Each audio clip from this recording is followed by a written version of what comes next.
Oh man, look at you guys are way ahead of me tonight. Piling in here before we're even ready. Sorry we're a couple minutes late. This one is going to be a little bit of a tough show for us to get through tonight. I'm so glad you guys are all here to help us do it.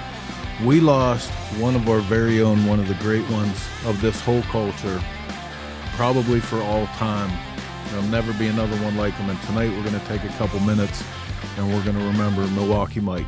So get a box of Kleenex, grab a drink, kick back and relax, and get ready for Shop Talk. Going live in 4 minutes.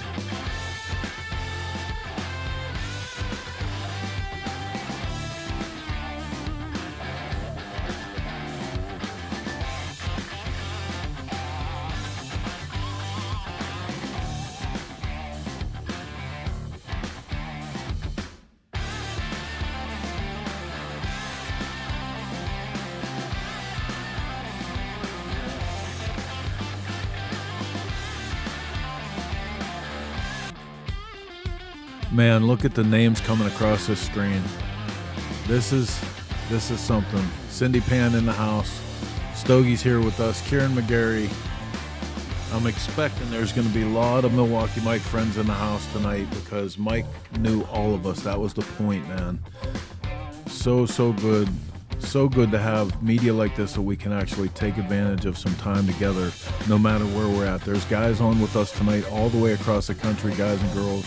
We're all here for the same purpose. If you didn't have the benefit of knowing Milwaukee Mike and your time in motorcycling, you really missed out on one of the greatest people that you could get to know. He was a friend to all of us, you know, and the way we describe him best all the time is the glue that kept it all together.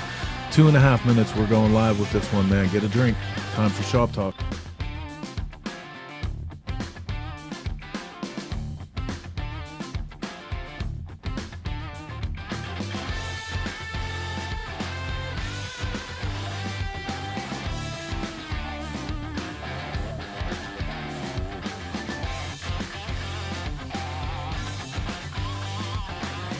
You know, I want to make sure I put out a quick disclaimer too.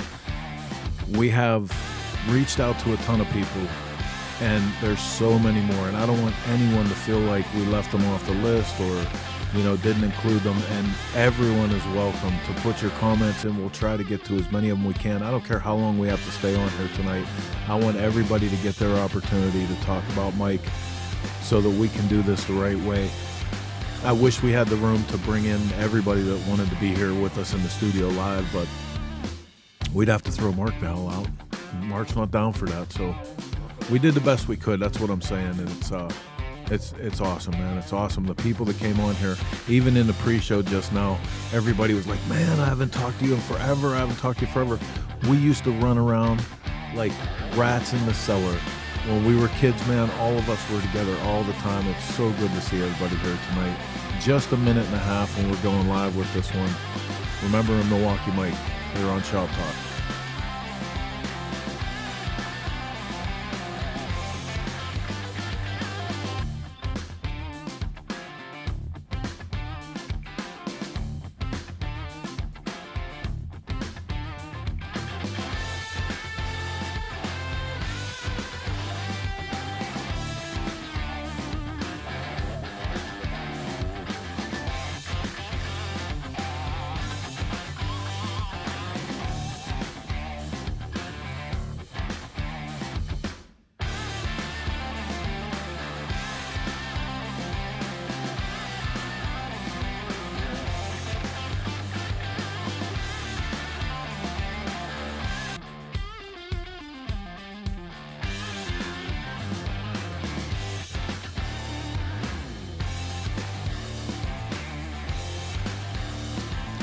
Okay, man, we're running down to the end of this one. 35 seconds until we're on the air live, and that's enough time for us to get this out of the station and up on the track. Let's go live with tonight's episode of Shop Talk. Here we go. Welcome to Shop Talk, your all-access pass to the heart of the motorcycle world. Every week, we fire up the mics with riders, builders, legends, and celebrities, bringing you raw stories, wild rides, and real talk from the road and the garage. From custom builds to killer events, we're covering the culture that keeps your wheels turning through the week. New episodes drop every Sunday. Watch on YouTube or listen wherever you get your podcasts. This is more than a show. It's the sound of wrenches, good times, and the open road. This is Shop Talk. Now available on Cycle Source TV through Roku, Fire Stick, Apple TV, Android TV, iOS, and Android. Okay, scooter tramps and chopper jockeys, welcome to this week's episode of Shop Talk. I'm Chris Callen, your host with Cycle Source Magazine. Joined tonight by so many guests, but we're going to start off with our regular Shop Talk crew here in the Dennis Kirk Motorcycle Studio. Hey guys. And as I mentioned in the beginning of this show, this is going to be a rough one for us. This is going to be a rough one. We knew as soon as we got the news about Mike, we did the thing that we do all the time when there's something hard that we have to face. We gathered all our friends together to help us do it. So that's the best thing we're going to be able to do tonight. And just take a minute and remember the man that, like, for whatever reason, this was the guy who made it all happen. Like, this was the guy who introduced us all to each other, who, you know, when we were arguing with each other, this was the guy that put us back together. This was the guy that had all the information, all the pieces, knew who needed what and who had it, and put those people together. You know, he was like, we jokingly called him the mayor of Milwaukee. But I feel like he was that person no matter where he was in the country. He could be in Arizona, and he could tell you what restaurant to go to, what to do, who to meet. Like, and he could connect people no matter where you were. And Amanda said it perfectly earlier today when we were messaging, is he's still doing it. Yeah. He just reconnected all of these us, people. all of us. Yeah. Man. It's weird, too, because he found a way to do it without, like, being arrogant or acting like he knew everything. He was just, he always had an ease to him, and that's probably what made him so special. So he was a plethora of information. That's for damn sure. Well, I'm going to put my disclaimer out. I went completely sans makeup today because I was like, yeah, that's not it. Yep. No reason. Yeah.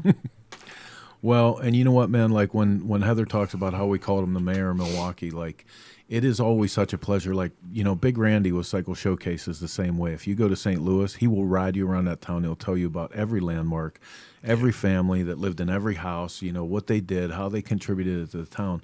And that was Mike, man. I mean, he really, really loved where he lived. And everything from the little neighborhood bars, the whole way up to the complete history of Harley Davidson, you know, and all the stuff he did with the guys from the Badger chapter, like, he was a pleasure to be around. If you wanted to really learn something, Mike was your guy. And he brought that into his culture, too. Like, he loved his culture as much as he loved his town and knew everything about it and found a way to get us. You know, Chris had said earlier, dude, for years, we all never didn't see each other, and we all lived all the way across this country. And he was always in the middle of that mix or somehow popped up in the middle of it out of nowhere. Like, you couldn't even figure out how he got there in the time, but yeah, he was a special breed, that's for sure. I think one of the neatest things about Mikey is it wasn't just the motorcycle world. Yeah, it was right. movies and art and hunting and like, and he had this so well-versed. plethora of knowledge about it all, and he shared it with you whether you wanted to hear it or not. Yep. Yeah. Hence Milwaukee Talking Mike, and yeah, it was one of the greatest things. Well, like I said, man, we're lucky enough to have been introduced to the group of friends that orbited around Mike throughout his time, and man, it sure has been a pleasure watching, because when somebody that we all care about passes, you know, social media is flooded with a lot of memories, and you know, we all start talking. But this one, it broke the internet. Yeah. Like, when Mike passed away, it literally broke the internet, and I could not believe the 3 decades. It was at least 3 decades of pictures that were rolling out, man, of all the times that we all had shared and all the memories. And it was so good. It was so good to see all of our faces again, young and smiling and happy. And that was the part of it that was bittersweet. Absolutely. So, hey, listen, I want to, one time real quick, I just want to thank our sponsor up in the top of the show, Dennis Kirk, for letting us have the studio here tonight and leaving the back door open so we could come in and do this. And without any further ado, I am going to bring in a whole bunch of cats. We'll introduce everybody one at a time, but some of them you might not need introduction. Some of them are still under witness protection and might not want introduced, but they're here to say a couple words anyway. So let's bring them on.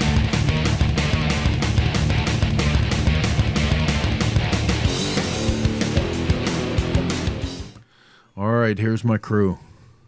Oh boy. What's up? I see nobody block their faces out, so we're good. Everybody's good. Nobody has to. We don't have to worry about anybody getting picked up in the middle of the show or nothing. We right? have one. We have one, and we have the voice filter on that one. Yeah. So it's good.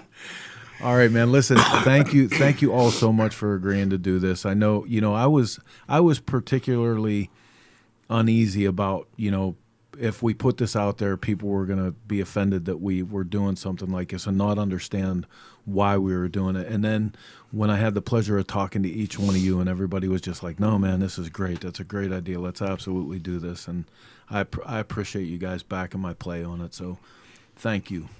We're gonna start with Bill, because Bill Redensel is in Belize, and just in case shit goes sideways, now they know where you're at, Bill. we want to make sure we give him the chance to talk first, because it was actually you, Bill, that reached out first. You were the first one to say, "Hey, I would really like to come on the show on Sunday and talk about Mikey, talk about the shed." So the floor is yours, my man. Right on. Oh man, that's fantastic. Thanks. I'm at a loss for words. I mean, I was completely stunned when I first heard. And, what do you say? And you said a lot tonight about how great he was. And I think the best thing I can say about him is I never met anyone that didn't like him. Yeah, no shit. How about that? Yep. I mean, we've all pissed off people somewhere along the line, but no one ever said, that Mike's an asshole. Everybody's like, that. He's the best dude ever. And, I'm just so blessed to know him, spend a lot of time with him, going to Packer games with him, seeing him all over the world. Literally, I'd walk into the hideaway at Arizona Bike Week and there he'd be, or Sturgis or Daytona. We'd be at Doc McCormick's place and there he is, and that's a lot of nights at the shed after bike night at the museum. We all stop there and, our going away party when we moved down here, he was the first guy at the party. That says it all. Yeah. Bill, how long did you know Mike? Good question. I tell you what, I think I met him and I kind of knew him in Milwaukee and see him around and do shed stuff, but I didn't know him. And he was doing a story for you guys on the FXR. And I think Tom Platts, who I worked with, was giving him the tour and fill him in on that project because Tom was general manager of motorcycles at Harley Davidson at the time when that project was going on. So Tom was giving the tour, and he knew me. He's like, "Oh man, I know this guy." Blah blah blah. And after that, it was just we were on, and see him everywhere, and man, it just giving you a hug every time he saw you. Bring it in, when it was done. And I was that hug before he left. Well, what was one of the extra special things about him too was not only was he immediately greet you with a smile, grab you a drink, you need something to eat, right after that he talked about your kids, the car that you had, the bike that broke down. Yep. The last time I saw you, you were changing jobs. Like he had this incredible index of everything that was going on in your life the last time that you talked, and not because for any other reason other than he genuinely cared about the people that were in his life. He did. My daughter is a chef in Milwaukee. So where's she working? Well, he's got to go to the restaurant and blah, blah, blah, and do all that. And my daughter was in Milwaukee today, and his processional went across the home bridge with the police today. And she was just like, "Dad, I just saw his processional go, and I'm bawling." And I was speechless. Oh, I that mean, kinda made me wanna it was cry right crazy. there. You know, he knew my daughters loved him. You said volumes there. You know, he cared about everybody. He knew Yep. their names and what they did. And that's important. It's fine. I forget who we were talking to the other day. But they actually said, I asked them the same question, how long have you known Mike? And they're like, oh, I think I met them, such and such time. And they're like, but the funny thing about Mike was that if you asked him that question, he could tell you the day that we met, the shirt that I was wearing, the drink that I was drinking, and exactly what we Who talked else was about. in the room? Yeah. Yeah. What was on the TV over and your they shoulder? weren't wrong. Yep. Yeah. And it all mattered to him. Yes, sir. Well, and you said I too- just got shed parties going through my head. right, right. That's Shed what I just wanted to talk about, because when you first brought this up to us, you mentioned the shed, and a lot of people out there might not know what the shed is, and the shed was an institution, and I mean, this was really the foundation of not just Mike, but Mike was I kind of feel like he was the unofficial epicenter of all of spokesperson. that. You know what I mean? Like, Ambassador. Yep. you think? Yeah, you say. Ambassador of the shed. Yeah, absolutely. But real quick, who wants to speak on that to give an accurate definition of what the shed even was? Right. Go for it. Me? Yeah. I think that Teach should say. I've been to some crazy parties at the shed, and buddy. I guess I'll talk. I'm sitting here listening, and Amanda and I talk all the time, and Mikey and I talked all the time. He called me for my birthday. That's one thing I always wanted to say while I was listening is, I don't know who else Mikey, but he would always call, "Hey, Ray, what's up? It's Mikey," and he always wanted to call on your birthday. He was always one of the people, even if I didn't talk to him for like a year, he would always call and leave me a message. But the shed, oh man, I don't know what I can say over this. You can't say a lot. Not say a lot. The shed was one of those Let's places just say that was that when we magical. came to the shed, it was Blue tarps and oil. yeah, it was prepared, and my God, I mean, I have so many memories of Mikey that were crazy. I got to be careful what I say. I remember one shed with Amanda remembers this one with Tin Man. All these guys are dead. Oh Tin man. Man, Dinger, Bass was there, Zach was there, and JFB was there. He was there. who else? Jay. Scotty Yeah. was there. Scotty was Oh Yeah. man, I can't Well, even Tin get Man, into you it. re- Just you- say that I remember that upstairs, that little loft up there, Oh hell and yeah. multiple people up there vomiting all over, like other people that were passed out, and there was like a sofa I remember up there, and it was a mess. But everything that everybody's saying is so funny because you reflect on people's lives, and it's like everybody makes this impact, and we talked about this a lot, and it always reminds me of what we call the ripple effect. I'm a surfer, so like when that stone or that pebble hits that water and it casts out this ring, it casts out this ripple. And Mike was the epitome of that. That ripple would go out, and it would go out and go past so in so many different directions and cross so many people's lives. And even if you didn't know each other, you knew that if Mikey said you were solid, you were solid. Yeah. How long have I known him? I mean, Forever. Yeah. probably since you started the source, bro. Right. Yep.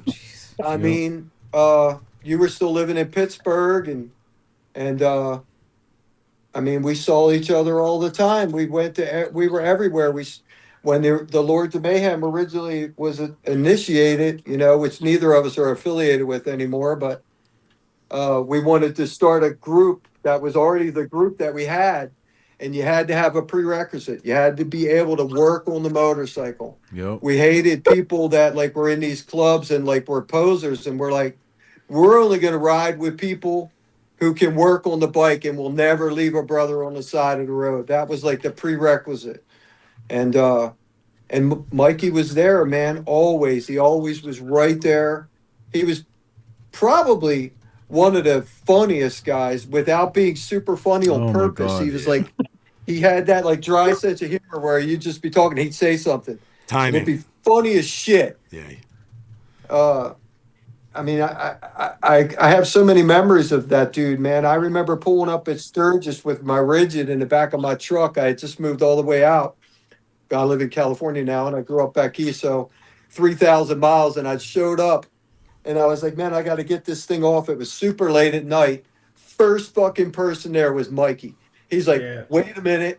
And within like 5 minutes, he had already called Big Ben. And he was there, and we just picked my fucking shovel head up and threw it on the ground, and it was like, bam, done. Okay, let's party. Yeah, you know, he was. You know, I've had Zinger out here. I always tried to get Mikey to come out here, and it's funny because Mikey was the catalyst, man. He Oh my God, yeah. he was always like, hey, pop, pop, pop. I mean, I met a lot of people without Mikey, but then that like Teach, it all connected, and it was always this like such a solid crew in the early 2000s to like 2008, somewhere in there. And I mean, I could sit here and talk about the dude forever, man. That smile, like even when shit was going south, like there was a lot of times when we were around and shit was going south. And he would just have that big smile, and he would just always figure it out, man. He'd always like you said, he was like the mayor. He's like, wait a minute, let me go talk to them for a minute. I'll get this under control. Yeah. You know? Yeah. Always find a way to smooth things over. He just certain people, you know. I always go back to that ripple effect because certain people cast that ripple out.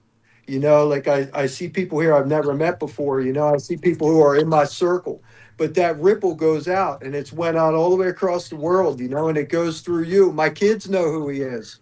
Yeah. You know, they never met him. They know Amanda and other people, but my kids know who he is. And that ripple goes through, and then we send that ripple out to other people. And Mikey was like sending out waves. He wasn't just sending out little ripples, you know?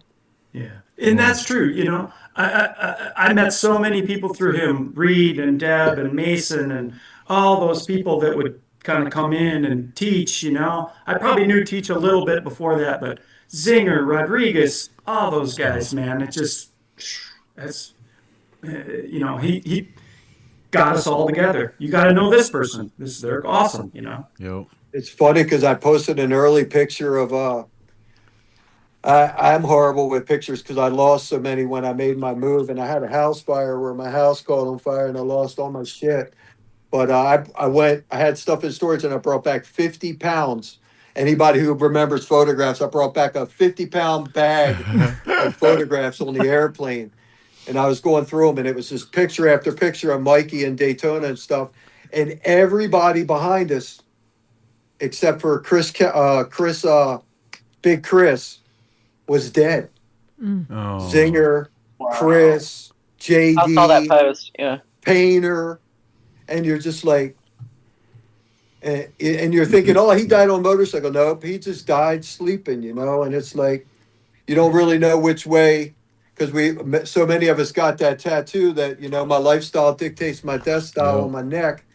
And it's like you always expect all your friends to go out in this blaze of glory, but it's like, you know, is that a better way to go? You know, just to go to sleep and be done, bro. You know, and not have to worry about the pain or whatever. The years I'm of gonna let suffering. everybody else talk, man. Thank you so much. I love Mikey. No, and you know what, man? Like you're talking about the people that are gone. Me and Dozer were just in TMMR together, and Dozer looks at me, and the comment came up about Stoney. And we were talking about him and, you know, like the days of the block party and like all the shit we were running around doing and coming to Pittsburgh. And Dozer looked at me and he said, palm up, motherfucker. And I'm like, he said, do it. And I completely forgot about Stoney doing that shit with that handshake. And then today Heather was digging through the pictures, man, and she brought that picture up and saw me and Mike together doing Stoney's handshake. What a great pick. And I was like, damn, Stoney dude. and I got the That's a tattoo at the good same pick. time. Yeah. He had it on his wrist, and I got it on my neck. Stoney was a solid bro. I got a picture of me, Mike, and Stoney, and a couple other people, and they're all dead, but me. I mean, We're glad to have you, Rick. Yeah. Stick We're around. happy about that, Ray. Let's not So, change that. Carrying on the Dozer thing. So I bought a motorcycle. When I bought my first motorcycle, Dozer decided, he and Brandy should have a baby. So, like, it really screwed up my riding with my best friend plan. So I had to just get on a motorcycle, not really know what I was doing, and get to Milwaukee, because who could I ride with but Mikey? He was like, "Come up here. We're going to maybe Yuba." So I had to lie to my parents, all this stuff, and then that was the first one. Yeah, no, not a shovel. It was the Super Glide twin cam. But the shovel's out here now. I haven't gotten to ride on it with Mikey, and I'm really mad about that. But we'll come back to that. But the second year, I go up there again. Brandy's still breastfeeding, so still best friend out. So I go up there, and Mikey and I go to Canada, and you're talking about when you met. So we go through we're at border control, and the lady goes, "How do you all know each other?" Because he had Wisconsin plates, and I had Virginia plates. And Mikey and I just kind of look at each other, and the wheels are turning, and we're trying to figure this out, because this was 100 years ago, And we're I think it was 2004 in Kentucky, and it was a world party. 2004. But that did not help border control. Let me just say that. They let us through just out of sheer confusion, I think. the one thing if I can interject one last thing about the shed, is every one of us that lived around the country, we always came and we're like, why in the fuck is it in the middle of the winter? We're coming in, guys are coming in from Florida, Arizona, East Coast, West Coast, and we're all we get there and we're like, Jesus Christ. He's like, let's go have a cocktail, and he take us to a dive bar, like you said. We'd be like, fuck, man, it's fucking freezing here, man. I know why. Summer. I know why they had it in the winter, because that's when they had to pay the gas bill. Right, it's a heat party. Well, and Kevin, and these idiots would run around with no shirts on, wrestling in the snow on the sidewalk before the pre-shed party, and throwing each other into snowbanks, and their skin's purple, and we're just watching from the window inside the bar, what's wrong with these people? What's wrong with these people? So I'm going to shoot it over to Kevin, because he can take this out on a big tangent. But you remember, we were coming back from that Canada trip, and you all were coming from your dad's, and Mikey's like, we're going to meet Kevin and Jason and somebody and I can't remember the name of the bar, but it was somewhere in Nowheresville, Wisconsin. And there was a frog in town. The Golden Frog, the Golden Frog in Mountain City. Yep. He did that. That's what he did. Yeah, he was good about that stuff. He was always looking outside his window just to see what else is there, because, hey, we're going to take a left here instead of a right. Why? Well, just trust me. And you'd end up at some party and be like, holy crap, Mike, how do you know about this? And he's like, I know about everything, And with him in the shed, man, the shed that was such a place of camaraderie. It was before all the huge breakout where everybody's got their own kind of a version of the shed. The shed started that, where a bunch of guys getting together, renting a space, and just having a good time, building bikes together, the camaraderie, the stories, the mayhem, the troubles we'd get into. And it was a blessing to know Mikey and all the shed people and all you guys through Mike back in those days, before things were so crazy now, I just feel like there's so much going on. It's hard to get yourself zoned in on what are we doing now. There's 30 things going on. And back in those days, like you say, it was freezing cold. What else is going on? Well, we're going to Milwaukee to go hang out in the shed. And in the summer, they had the hardtail party, which was awesome. And people would come from all over, man. And anything Mike put his fingers on worked, man. It was gold. If Mikey was involved with it, it was something you wanted to be a part of. You wanted to be there. The rides I did with him, man, riding to the old smokeouts in early days, riding to the BMRs, Chris, man, we used to ride, come out and see you. Those first 3-4 BMRs we rode together. I think that's probably us. That picture there is us heading to see you, And that looks like Sturgis for sure. Yeah, that could be a Sturgis. We got so many pictures of just riding, and I, my heart hurts really bad because he was a good friend and a good riding buddy, and gonna miss him. Us too, buddy. Yeah, Us too. most definitely. I was trying to think about how I would describe Mikey. And I don't know if this would make sense to anybody else, but did you ever go to summer camp and play telephone with like 12 different people? And there was that one knot in the middle that connected all the string phones. Yeah. Mikey was the knot. Yep. Speaking of that Golden Frog trip, that was a good one. Yeah, we had my buddy Jason Schulberg, Dan Fry. We all had the old Nucks and Pans. And when you guys showed up, it was like, how cool is that? Like, just kind of get together and cross paths. And I remember coming to your place one time, Amanda. We were riding somewhere and had a whole bondo there. God, some good. It was smokeout week, like when we had Shady Mayhem, because like you all showed up with Mario and camper. Like yeah, you that's all when Mario crashed his bike and then Scotty bought that thing. Yeah. I mean, it was like we were like, where did you come from, Kevin? Like, El Travieso, right? Yeah, El Travieso El is one of the greatest bikes ever. Yeah, we were riding in. We got to JW's house, and I pull in, I park, and Mario goes past me, and all of a sudden I hear him the bike's just screaming, rah! And I'm like, oh, that little hot rod, he's doing a burnout, trying to show off to everybody. And all of a sudden we're like, that don't sound like a burnout. That thing is going to blow up. And we start running, and sure enough, his throttle stuck. He jumped this freaking hill. He went through these trees, ping-ponged off these trees, and he's stuck on the bike, and it's just full throttle, and he can't reach because he had the magneto, and he couldn't reach down to do the kill. And that thing was just screaming. And I remember George the painter goes running down there. He was ready to chew his ass, like, knock it off. Also, he's like, oh, shit, he's in trouble, And just, Mikey, I think Mikey just kind of stepped back and kind of shook his head watching Mario against a tree and just kind of snickered at him and probably took a bunch of pictures. He probably said drama. Yeah. Dude, that's another thing that we talked about here was like, not only everything that Mikey would ask you about your life when you would see him, but the way he said certain things. Oh, like, yeah. When he would see us, he would ask us about our daughter Amelia, and he would always put his thumbs in his vest, and he was, how is Amelia? And that was like his thing, man. And it just, you waited to hear my that. God. That's it. You nailed it, dude. Right. Oh my God, I got goosebumps. Amelia? The face, the thumbs, but the face. Do it again, Chris. Do the face again. It was the best. How is Amelia? Yeah, there it is. Yeah. He had that look. I got goosebumps. Damn sure. Oh my God. That's funny. Yeah, buddy. Wow.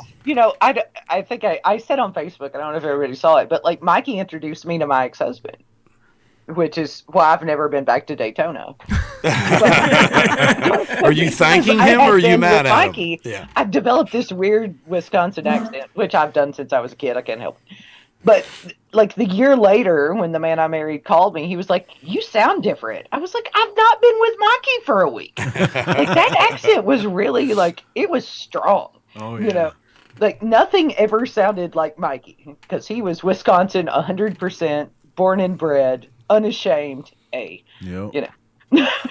I tell you what, it's going to be a really sad day when Sturgis hits this year. Every single event we go to, it's going to be hard not to just have everybody stop and do a moment of silence. And 901 Dudley, all the boys there and all the ladies there. It's going to be there's going to be some sad times, but you know what? He's going to be looking down, knowing that each and every minute of that whole rally, we're thinking of him, and he's never going to be forgotten. Dude, we did a thing at TMMR this weekend, right before the hill climb, and Buck told me ahead of time. He said, "Hey man, we're gonna have a moment of silence for Mikey." Buck was really shook up about it too, and he said, "Will you say something?" And I'm like, "Yeah, absolutely. Say something about my brother." I got a sentence or two in and started breaking down. He grabbed the mic like he was going to take it home. He got a sentence or two in. He's breaking down. Everyone in the crowd's crying. I'm like, man, that was just it was so profoundly heavy to know Mike. It really was. So I'm going to drag JFB in here and make him tell a story. Because A, he forgot his coat. And B, he kept eating all of Mikey's brats. And that was one of the funniest days I've ever spent. And Kevin got there later, I'm sure. But, God, Mikey was just like, Scotty. Oh my goodness. Yeah, That's my favorite you story. that's my you story. Yeah. Because Mikey saved your ass. You'd have frozen. Oh yeah, Mikey had plenty of coats and plenty of everything to wear. Oh yeah, dude. Yep. As long as you were okay with Fringe.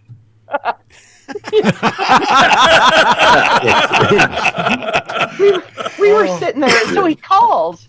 This idiot shovels snow in New Jersey and gets hot. And Mikey comes in the kitchen, and Tracy's and is like, Scotty's forgotten his coat. Like, he's leaving New Jersey in the snow to come to Milwaukee in the snow. And he has no coat. And he had all his accessories. He had his toboggan. He had his scarf. He had his gloves. And then he sits there with a shit-eating grin, sneaking like a brat every time Mikey walked out to like fill him for the shit. Yeah. Well, Mikey would grill like 3 or 4 brats. He'd bring them in. I'd eat like 1 or 2. And he would go back outside, cook some more. Yeah, I think he cooked about 75 and ate about 32. Just sit across the table looking at me going, So I still remember when I first met you, Amanda, and a bunch of the Lord's guys, and that was because of Mikey too. Mikey had told me about this party that was going on this girl's farm. Yeah, and I had to be there. Shady Mayhem. I had to be there, and that was just once he said that, man, you were in. It was like, okay, just tell me where I'm going. well, I think, and shortly after that, I got on your ass, and I was like, quit being Chris from Cycle Source and go ride with your buddies. And we had such a good time that weekend too. Billy Velvet was there that year. Oh boy. I did text Chucky. She knows. They know. Oh, they did right not on. know. Yeah, we had a good time that weekend. Yeah, man. Hey, Yep. Chris, wasn't Mikey the judge for your whiskey shot drink off at the Donnie Smith show that one year? Oh. Oh, you need to tell everybody I that. didn't share those pictures because I figured that would be something that you might not want to share, or you can share. on No, your own, listen, but I'll tell. you remember I'll those tell. that day? You're out in the front steps of the. But here's the bar next best to the thing show. about it. Mikey Fireman carried me home that night. Like that's, you know what I mean? Like, That's impressive. Yeah. You had that long hair, that super long hair, and you were puking into it. It was just like, Oh, well, it's not bad enough. Like by the time, so this young kid challenges me to a drinking contest in Minnesota at the Donnie Smith show. We started out with literally draft glasses, and we had 2 of those in a row, and he went to bed. And then I was like, okay, we're going drinking. And we went Who's got the cocaine? we went to 2 or 3 other bars at that point, and the last one we got to, I was too drunk to even walk down the street, let alone go into a bar. And they parked me out in front of the bar. So they light a cigarette for me. They give me a cigarette, and they put me in front of this bar. And pretty soon, one of them comes out, either Mikey or Kevin, and they had talked the owner into letting me in. And I wasn't in there for 2 minutes, and they ran me downstairs to the bathroom, kicked the bathroom door open, grabbed a hold of my ponytail, and pointed me in the direction of the toilet. And that was it, man. And at that point, I was blackout drunk, and literally Mikey had to carry me home over his shoulder like a damn rag doll. But he could. And he was right. He was there for and it. I think you quit drinking after that weekend. It wasn't long after. Yeah, no, he gave it one more. See, and that's where you got to give Mikey credit, because he carried him home, because he gave it one more shot with me, Kevin, and Pat in Ohio, and we left him laying the hay when we left. So, again, give wait a Mike minute. credit. Come to think of it, Billy Velvet was there that weekend Oh, too. see, yeah. Velvet's the right. You know this. Velvet is the key to this puzzle. I spent a lot of time with Velvet. He's the missing link. We rode Rigids back from Sturgis through the Badlands when we had like 60-mile range, and it was like 90 miles to every gas station.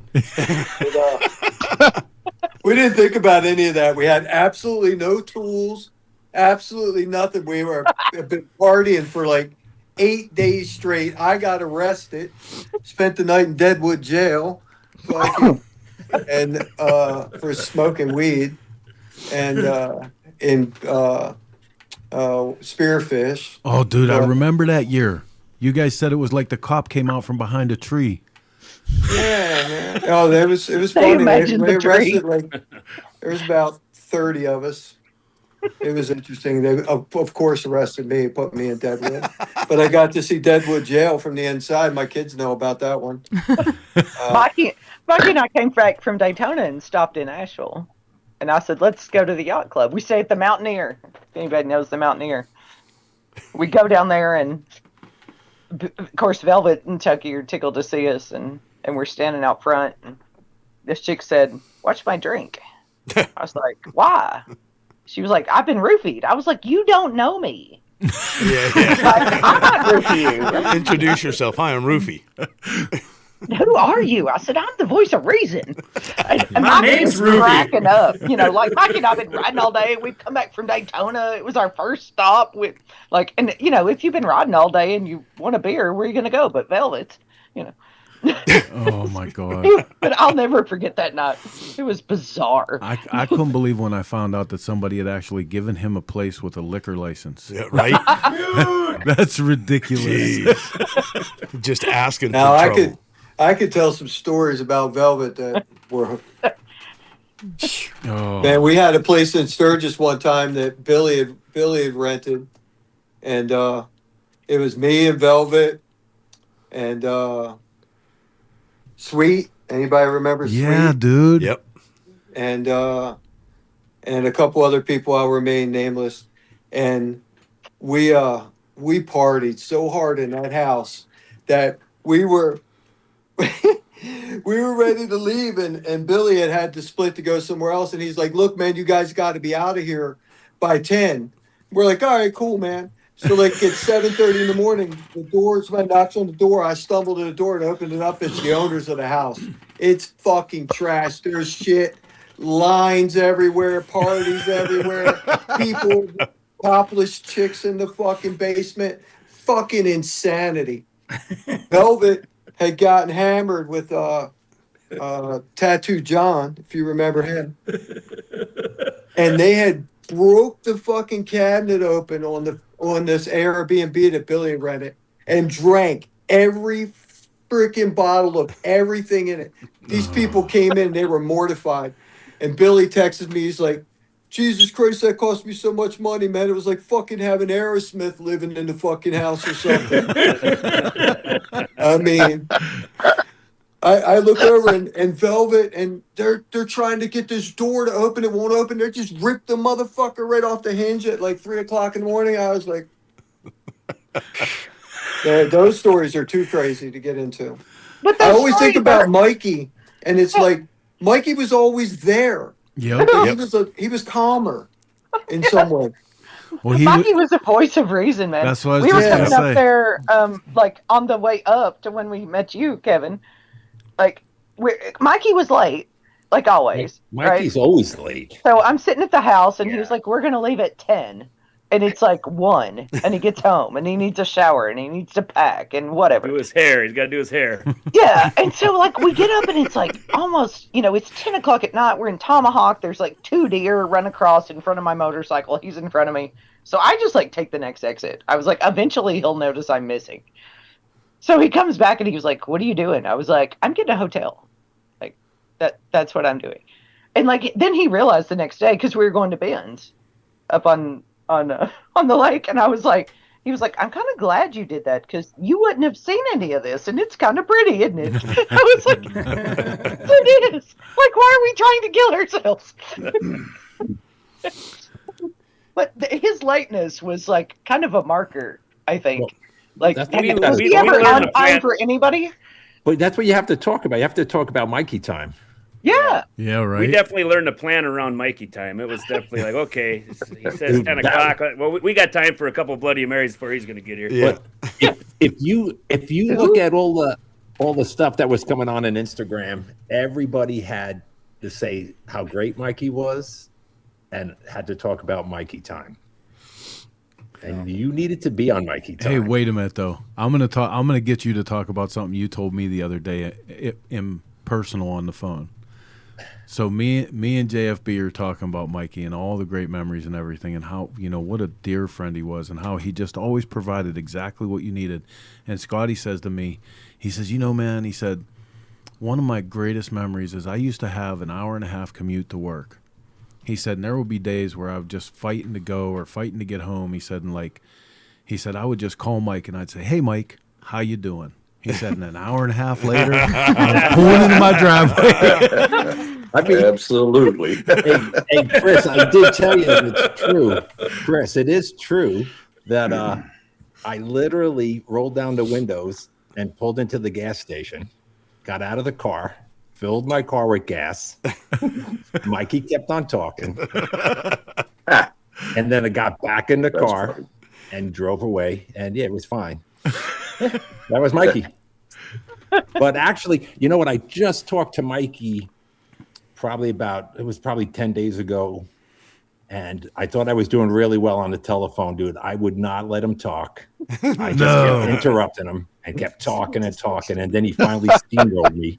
And I had to listen to him for about 20 minutes. He finally steamrolled me. He couldn't take it no more. I can't take it. The fish are biting.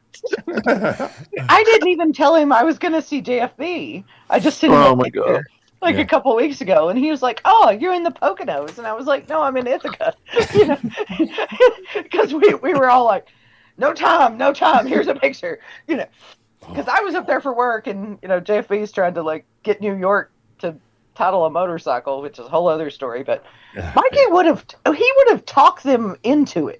I think we probably should have just had him call the people. Oh my God, that would have been perfect.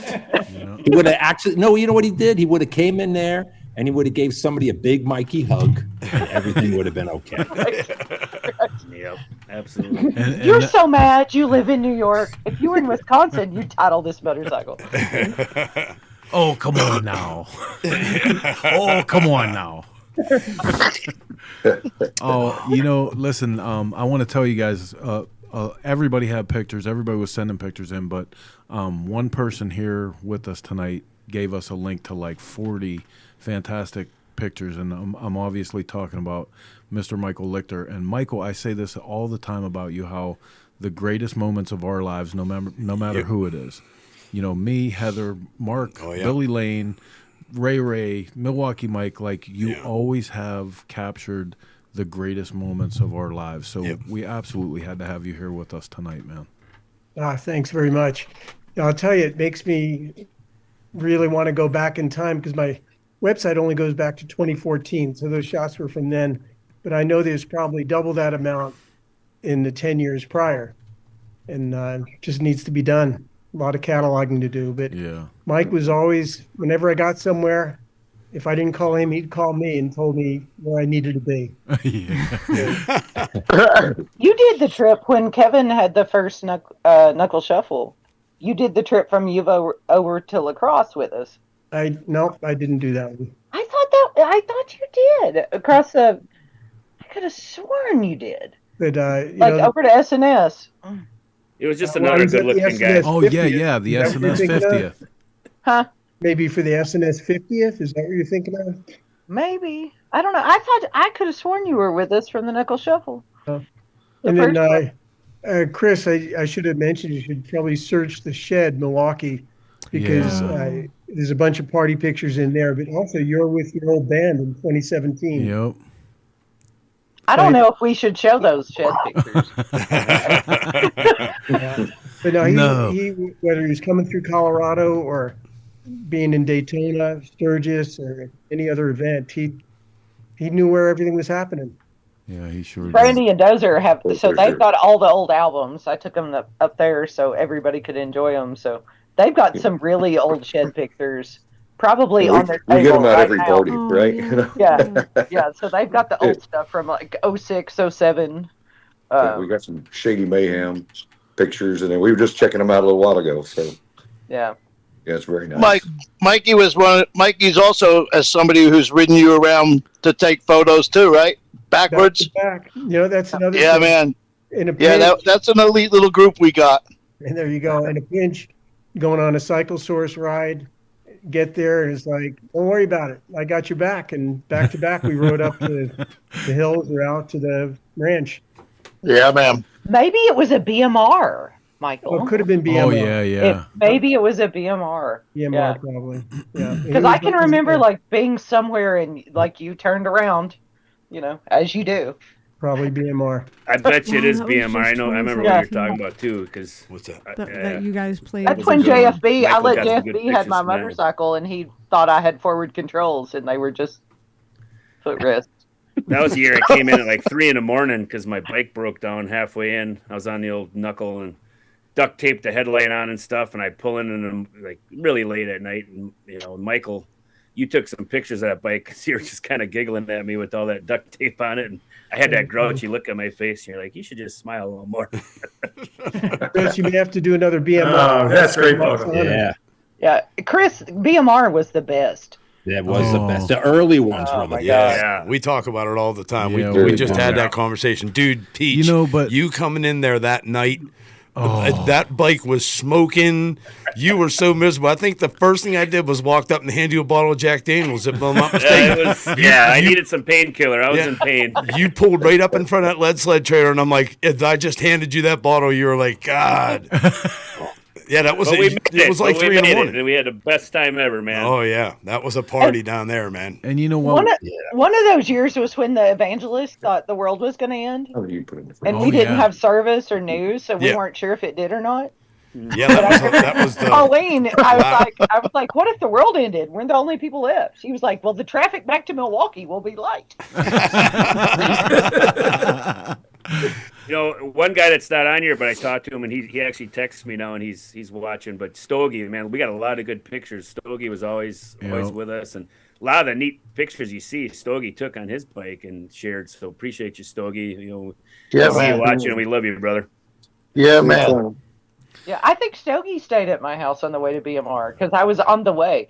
I left BMR one year, the year on my bike, the first year on my bike, and like I hadn't ridden in the rain, so I was terrified. And somehow it was a miracle.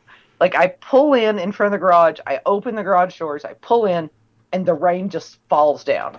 And about an hour later, Mikey texts me and he was like, can we all come sleep at your house? We are drenched. And it was like him and Chris Monday and Willard and got like all the Milwaukee guys, and they were like pitiful. I was like, the garage doors are open, just pull in. And I mean, like, of course, Mikey's the only tall one, so he obviously puts out a light bulb with his helmet where he gets it off. But like, they were the wettest people I've ever seen, and I was like, I got here right before the rain. Dude, this picture right here. The other day, I talked to Mo Man, and I could hear his broken heart talking to him on the phone. Man, It for sure. Killed me. The Mole Man. Yep. Yeah. So good to talk to him through that. Yeah. Yeah, and we can't not forget Chris Tribby, Nick's Anvilin, man. Yeah. And I mean, Mike was there every Friday, a lot of Mondays. Schwags, was there, and all the guys. Steve Badam, we all reached those out. guys. We reached out to Tribby, man. Yeah, shout out to Chris Tribby. Yeah, we reached out to him. He's overseas, and he definitely wanted to be here, but the challenges being what they are. But he's definitely. He's at the European rally, right? Yeah. Yep. Yeah. And did you haven't mentioned all the trips to Arizona with Mario? Oh yeah. Oh my God, Oh, we had my so God. many good ones. That was Jesus. the best. You got to talk about Willard if you're going to Arizona. Willard, Yeah. Deb, Reed. I think Willard actually Cruzy! smiled in Arizona. Oh yeah, Cruzy, dude.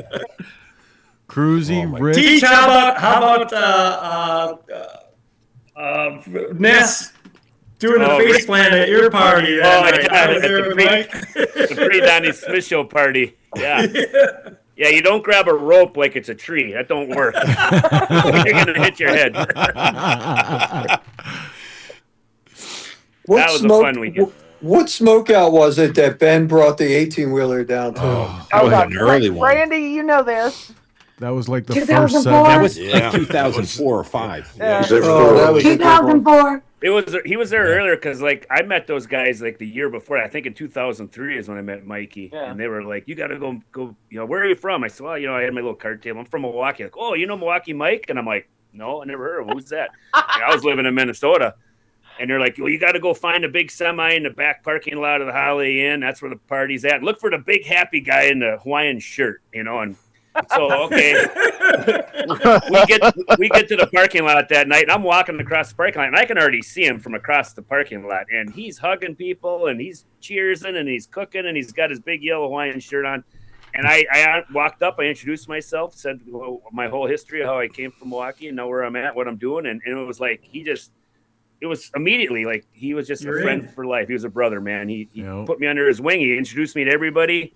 You know, I got to know tons of you through him, and it's crazy what that guy could do, man. He was just such a catalyst for just good karma and camaraderie.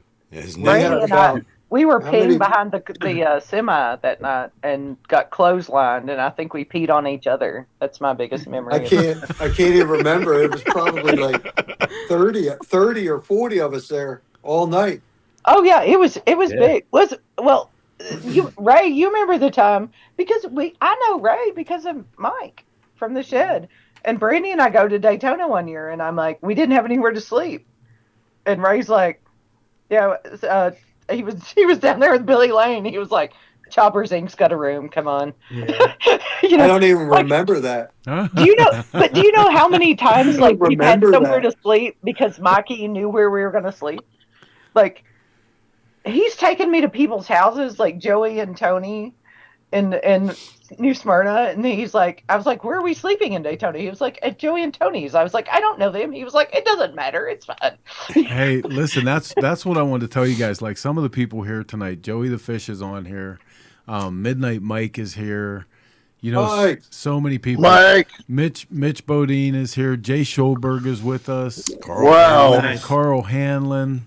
Yeah, there's Midnight Mike. Yeah, I saw that name pop up. Charlie Ransom is in the house. Yeah. Charlie. Handsome Charlie Ransom. Charlie. Cindy Pan is here. Jesus. Godspeed, Richie. Yeah. Look at who said it before. This is what Mikey did. He brought us all together, and here he is. Yeah, that's I mean, right. there's so many people on here that I haven't seen in forever now, and there it is. There it is. We're all together again. Yeah. Thank you, Mike. Unbelievable. Well said, Jack. So true, right? Teach. You know, I remember way early on when Mike was still teaching me some different stuff about the world and showing me where the cool shit all lived. And he said, "Hey man, there's this cat in St. Louis that I know that's doing this. He's putting together a different kind of bike show." And I was like, okay. I said, I like bike shows. And he said, yeah, but this is going to be different. He said, you don't understand. Like, he's got a really eclectic taste for motorcycles, and, you know, he's got an eye for display and how he wants to put things together. He said, we really need to pay attention to this. And obviously I'm talking about Big Randy, but Randy, he introduced all of us to you and then introduced you to all of us, the whole world. Absolutely.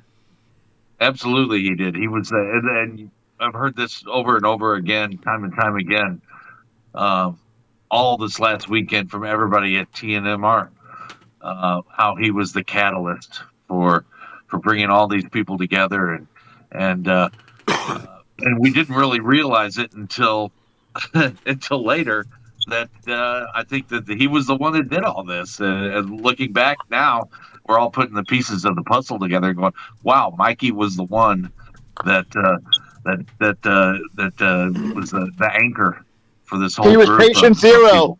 people. He was patient zero. He was patient zero. Yes, he was. Well, when we He was the decided reason to I have, went to your show the first time, Randy. I'm sorry. Was Mikey. He was the reason I went to your show the first time. He was talking it up for a lot. You know, he was a huge fan. And I met Mikey in it was about 2010 or 11 in Sturgis, and he saw I had the Slaying Mantis up there, and he saw it. And he wanted to shoot it, and he shot. He was that was my first magazine. He shot it, and after that, I stayed in contact with him. I went up to Milwaukee to the shed and got introduced to the shed and the first years of Mama Tried up there and all the things up there. And I said, Mike, I think I'm gonna take a shot at doing a show here in St. Louis, something a little different. And he showed up the first year, and he showed up the second year, and he showed up the third year, without me asking him to. He wanted to come. He wanted to be a part of it. He was a supporter from day one. And he what can I do to help? What can I do to lend a hand? What do you need help with? He was always there, and it was a treasure in my heart. To not even thinking that he's going to be there, but just to look up and to see him there, and what an ambassador for the show. I think Chris knows, but like, I think Mikey was a thing that like got people to go places. Yeah. I mean, he really did. Like, would I have gone to like Canada to that Smoky Creek smokeout or whatever it was? He was just like, "I'm going to Canada. Do you want to go?" And I'm like, "Sure." Oh, I'm sitting I here think you had looking. to ask somebody that was allowed to get into Canada. Yeah. Right. Well, that was the whole like, how do you know each other? But I'm sitting here looking at this picture, and that was the thing, like you said, what Mikey does. Mikey called me up and he goes, "So, Mr. Randy is doing an ice cream social in Sturgis this year." I can hear him saying that right now too.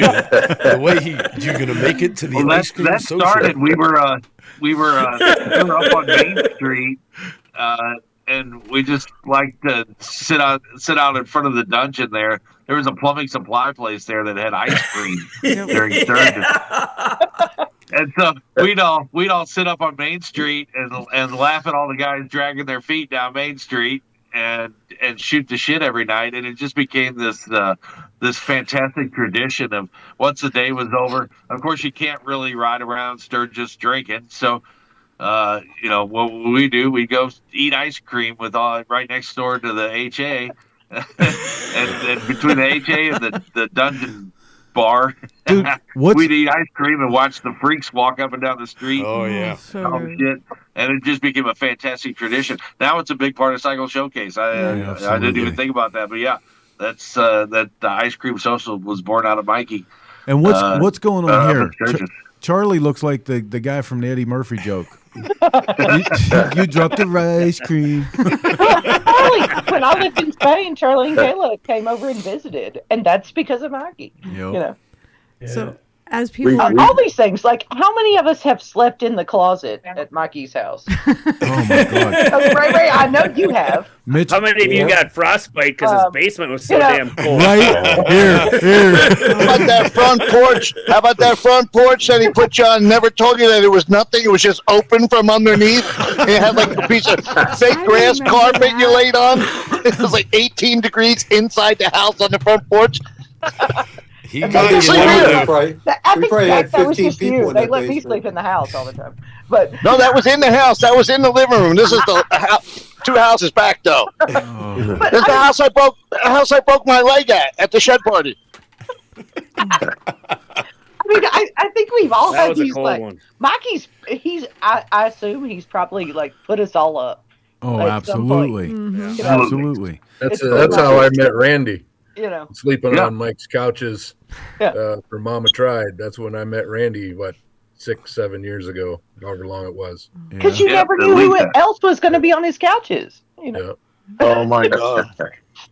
He you want to hear about 30 people in his house. Yeah, it was packed. I'll tell you, a horrific night. I get there. He picks me up at the airport. It's pre-shed party, like a day or two early, and it starts snowing while we're inside. Somehow, from the airport to his house, 20 people are now in this tiny little kitchen, right?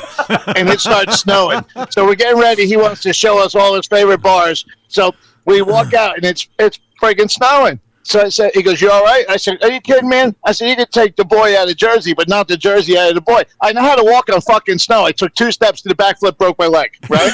He's like, "Oh, yeah, I meant to tell you, it gets icy down by the garage." Right? So I said, "Dude, help me up. I broke my leg. I can't get up." He's like, "Your leg's not broken." I said, "Mike, help me up. My leg is broken. I can't get up." He's like, "It's not broken." So he picks me up. He goes, "Yeah, it could be broken. Come on." And we hop in the van, and we start bar hopping. And he's looking at me. He's like, "Oh, man, that thing looks ugly." He goes, "I don't want to ruin your trip." He goes, "What do you need to not ruin your trip?" I said, "Go find me a set of crutches." 11 o'clock at night, Mike disappeared. left me in a bar. He comes back with a set of crutches that looked like that they were from a palsy kid, right? They were like 1800s. He must have taken these from a Civil War vet, right? But it got us going. So we partied the whole friggin' night, partied all through the night. Did the next night, did the entire shed party. I bartended most of it from a rolling office chair. I had my broken leg and a rolling office chair. And that night I had to sleep. I wouldn't sleep on that front porch again. I learned that lesson. So I went up the back stairs by the kitchen, and they're like this wide. It was an old house, and the only bathroom in the house was in their master bedroom. And I had this explosive shit come on. So now I've got a broken leg. He puts me on the air mattress, and as I'm laying on the air mattress has a hole in it, and the thing just goes flat. So I'm laying on this cold wooden floor. I've got explosive diarrhea coming, and I have to hop on one foot through his master bedroom while they're sleeping in it, and explosive diarrhea. Go back in, nothing fazed them. That's a shining moment of a shed party trivia right there. Broken legs, broken asses, broken promises. So but I didn't sleep on the porch again. I'd like to take this opportunity to express the fact that this is not our regular program on Shop Talk, but we will. I think I even refrained from cursing. No, I've been actually pretty good. But yeah, that was expressed by our commentators are not the of cycles. My worst part. The worst part is, as bad as it was, all I could think of is, if I can get down those rickety steps again, can I get back up? How am I going to do this while he's sleeping? His bed was like 12 feet from the toilet, you know? But I said, to hell with it. Let it fly. No, and listen, man, I'm just joking. I want everybody to tell their story. I don't give a shit. This is 340 issues. Or episodes. We're absolutely here for this. Yep. You know what I mean? Yeah, man. Not to change the subject here, but to change the subject. Can we say some great things about a great person, Sarah? I mean, no one's mentioned her tonight, and my God, man, I know Mikey loved her to death, and I'm blessed. I got one up on all of you guys. I got to take them to a Packer game, stay overnight, and took them to our seats and stuff. But he loves Sarah. Yeah, all his heart. And Bill, I was blessed to have Sarah here at my house. I've got Mikey and Sarah's signatures in my garage. And then I was blessed. The last time I saw Mikey, actually, I was working in Racine last year. So I went up and spent 2 nights with him. And I tell you, Sarah's been a great addition to the family. Yes. I love her so much. And she fell into a mess. Like she walked into like a world that nobody could imagine. Where and no one could handle it better. Best friend, right? And she embraced us and like let us like in her house, which is maybe unadvisable. No one could handle it better than she could. I mean, she is. Oh, she did a the Rock. She's done it. I think right now would be a great time to do a group cheers to Sarah and Mikey. Absolutely. Godspeed, Mikey and Sarah, we love you. We're here for you. Just let us know when you need anything. But everybody that's out there watching, we all love this guy. We're here for the same reason: the camaraderie, the and friendship, Taylor. the memories. Absolutely. Let's not forget Taylor, because Mike was a hell of a stepdad to Taylor. Hey, right on. I want to mention to you guys also, Brent Johnston. I'm Mike's uncle, his dad's brother. You put a big smile on my face. Thank you. I love my nephew, and I see you all cared for him. I know he cared for you. I put Mike on the first motorcycle at the age of 3 or 4. Wow. He's here with us tonight. Well, please tell. He left please an tell impact on all of Stacia us. and That's for Steven damn that, sure. like we and Mikey's mom, that we like send our love, all of us. Yo. Oh my God.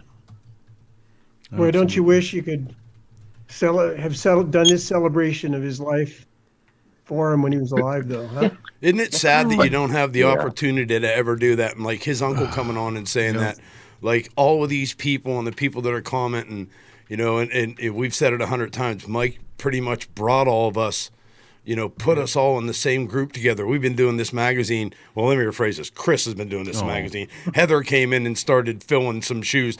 I literally drank my way and partied my way through it. Had nothing but fun. And Mikey I wore a hoodie. Yeah, and right. I made hoodies.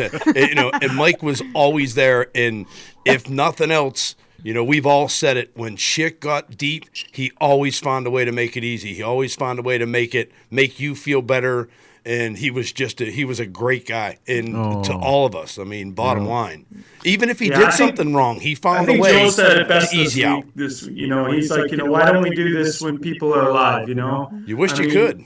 Because it Mike would be was always weird. that way. He was that way about everybody. And Joe said, like, I got to do better at telling people while we're here, I love you. So what you're saying is we should, once a month, we should pick a person and roast them. I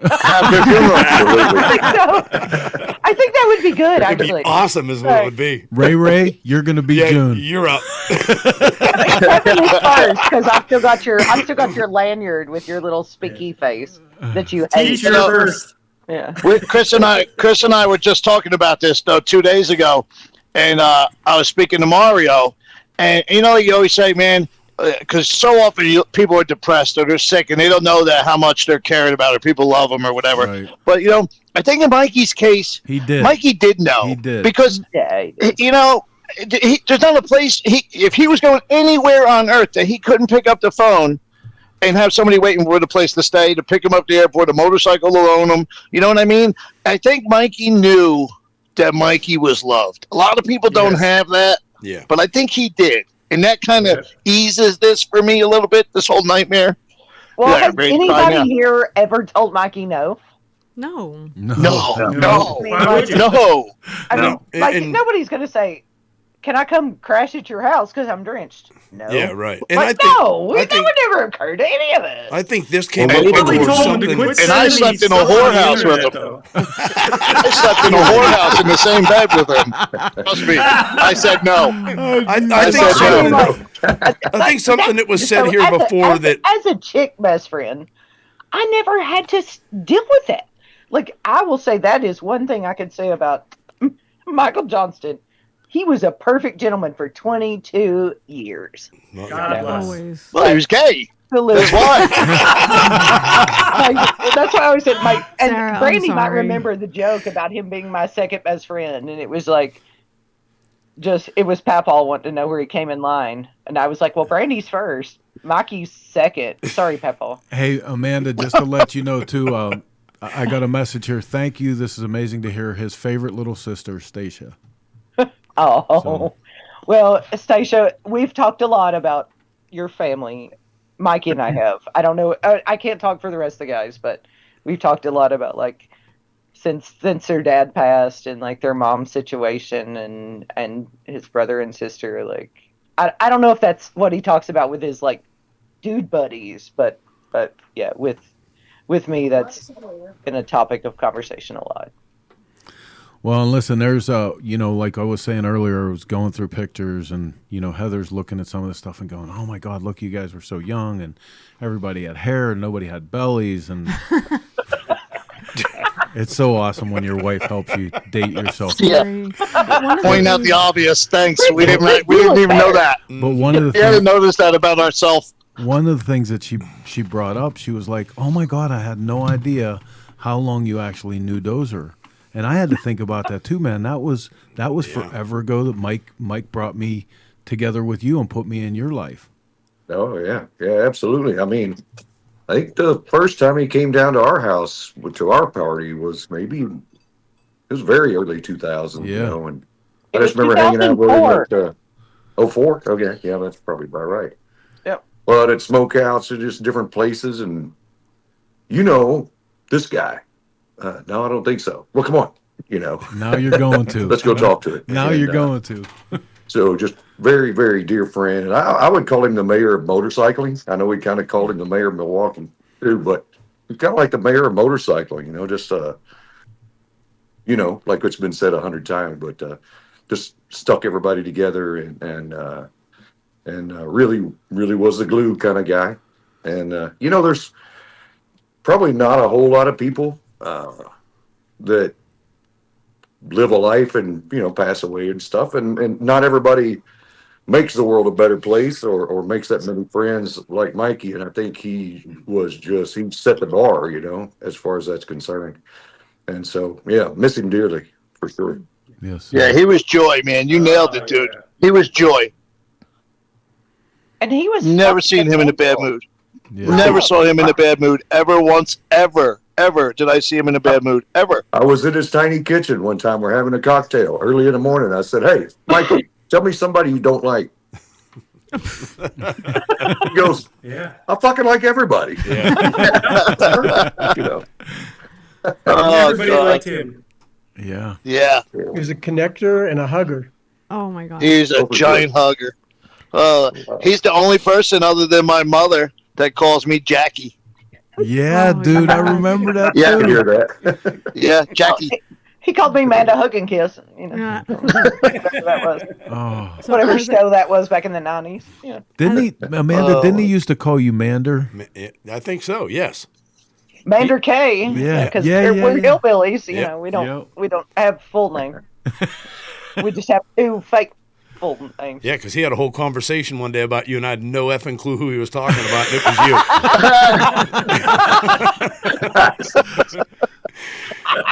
you. Yeah, he went on and on, had no clue. I was going to say earlier, everybody's talking about the celebration and stuff, and you question that, if he was here, dude, he didn't suffer, he didn't go through anything, and it almost makes me feel better because a guy like him didn't deserve to suffer. You know what I mean? Amen. Not that anybody Amen. does, but he went in, he came in hard, he let everybody know where he was and who he was, and dude, he went out almost the same way. Like, I can't remember who said, you're at the bar and you turn around and some bitch is standing right behind you, or he already got his arm around you, and you're like, where the hell did he come from, So That's I'm gonna have maybe to go one thing that upstairs makes me because feel better. when I was up there last year, he gave me this hoodie, and he was like, blah blah blah blah blah. You need this hoodie, and I'm like, I don't think I know that person. He was like, yes, you do. And so it's like this guy in Pennsylvania who's an excavator. And I'm gonna go get it because if the guy in Pennsylvania who's an excavator is on here, Oh my I would God! really I wonder like if to know it's who he is because Mark. Mikey I told wonder me if it's did. Flip. Zim. And I now have his hoodie. What so is I'll it? be right back. Oh, yeah, I wonder who it is. Who could it be? Is it Zimmerman? Zim? Is it Zim? I think she went to get it. Oh, Yeah, okay. it's the only person. We're here like, live. what happened? It's the live experience. Yeah. It's the only person I can. Let's talk about how amazing that new studio is, and that new building, and the whole new life that the Cycle Stores team has over there. Back in Pittsburgh. Back in Pittsburgh. Yeah, baby. Look at that. Yep. A shop in the control room. Look at you launching the next space shuttle. I'm super bummed Milwaukee Mike was going to come to Smoke Out this year, and it was the Yeah. first year that he was going to be able to make it since Chris and I have had it, and Yep. I'm so sad he's not going to be there. But I got to say, as everybody's talking, I keep going back and scrolling Facebook, just at everybody's tributes to Mike, and I don't know. Never mind, I can't. Come on. You don't have a choice. Go, That's what let this it is go. all Let it about. go. Come on. We've all been doing it. Yeah, you got to do it. This is what this Yeah, is we're about. here. We're here. This is it. I'm crying now. Look, you want close up? I'm crying now. Jack will cry with you. You're golden. I'm already crying. I've been crying for days. Oh man. I can't cry about it. That dude lived every effing minute of it. I can't cry about it. And I was thinking about that, man. Like somebody said something the other day. They were like, "Oh man, it's a goddamn shame." And I was like, but anybody that knew Mikey for any amount of time, like he had really become like. I mean, he was in that place. You know what I mean? His life with his woman, like where he was at with everything with his business, and like he was just. He really was in a good place in his life. I hope I'm as lucky. I really do. Yep. I hate Yeah, to but say I that. think I'm crying for us, not him. Absolutely. I'm not crying because he's gone. I'm crying because we're here stuck without him. Absolutely. I would think if 100%. you would ask him right now, he would tell us he lived it to its fullest. I don't think he had. I always tell my students, don't die with a what if. What if I would have went to that? What if I would have did this? What if I would have asked her out? And Mikey didn't have what ifs. He did it, and I think, him going out like that and peacefully not being in pain and suffering, he went out on top of his game, and Amen. he went out as a legend. Amen. I wonder if anybody's mentioned his love of neon. Oh. Yeah. You can talk How about neon. he just did that sign for I just got this Chris sign. Ripstein down at the in Cudahy. I think it was his last job. He did the Sullivan Shave Parlors, and they got a grant to redo that neon sign from the 20s, and Mikey redid it, and it's fucking unbelievable. Well, that I'll was tell you part what, of that's a dying industry, man, and he was a master of a dying art. Yes, He was. yes. But that was part of the Milwaukee tour. Who's Right? Oh yeah, Who's the shirt from, oh yeah, Amanda? Yeah. every place he ever worked on. Yes. Yeah. How much I'd time be do you have hauling before you bikes to fly, all Jack? different places. And Amanda, he'd be who working on the was the signs at shirt Miller from? Park, or he'd be at the Bucks Arena doing everything. He'd be up on the bucket lift and yeah, shit, dude. Oh my God. I'm surprised he didn't go up to Alaska with them guys to dig for gold. He's the only thing missing. That show would have been a hit. Hey, wait a minute. Episode 71, Dude, season He was 3. too smart for that. that right? Mikey hasn't shut up. I don't know if Brian Hover's on here, or Big Ben, but I bet they're like, there's a reason Mikey didn't go dig for gold. That was a joke. I got it. Believe me. I get it. I get it. Amanda, I get it. He knew he wasn't going to get paid. Amanda, did I you wasn't figure me who out? said it. Did you figure out who that shirt was from, I'll Amanda? say it. Does anybody tell me? Do I know this guy? Hang on, let me get over to it. Steiner Crane Circus? Because no, Steiner. Mike says I do, and I have the Answers is- sweatshirt because he said I do. Steiner. Does Crane. Steve Schwegler know who it is? I don't know that one. No, I'd have to ask her. I don't know. I thought you meant excavating, not crane. That would have the only one I could think Yeah, of well, would have been Flip. So Dozer, we got Steiner. Captain Joey is on here, and he said that where's his message? He said he remembers the first time that he met you in the last resort in Daytona. You had some real cool jeans with leopard print down the legs, and I'm wondering now, like knowing you and knowing Joey and the bike that we put one of his bikes in the magazine, it had leopard print on the seat. I'm wondering if that was your influence that did that funny. shit. Clint Kittle funny. knows Well, Steiner. you know- That was Crane Circus. Aileen Wernos inspired. Right? Right, yeah. That's pretty good. So No, well, maybe we've all had a little bit of impact on other folks, but a whole bunch of it through Mikey for sure. So Absolutely. I don't know. I'm unfortunate. Crazy, man. Somebody had said something about he had the bagger and they had the fringe all over it. Somebody said something about nice fringe. And I wanted to turn around and smack him. I said, yeah, that fringe has got more miles on that fringe than you'll ever have in your life. And the goofy bunch of bastards that you ride around with. To pull it all together, that fringe has seen more miles than you'll ever see in your life. His goofy fringe. Meanwhile, like 10 minutes before, I'm like, man, that fringe is goofy, Somebody else says something about it, I'm ready to fight them.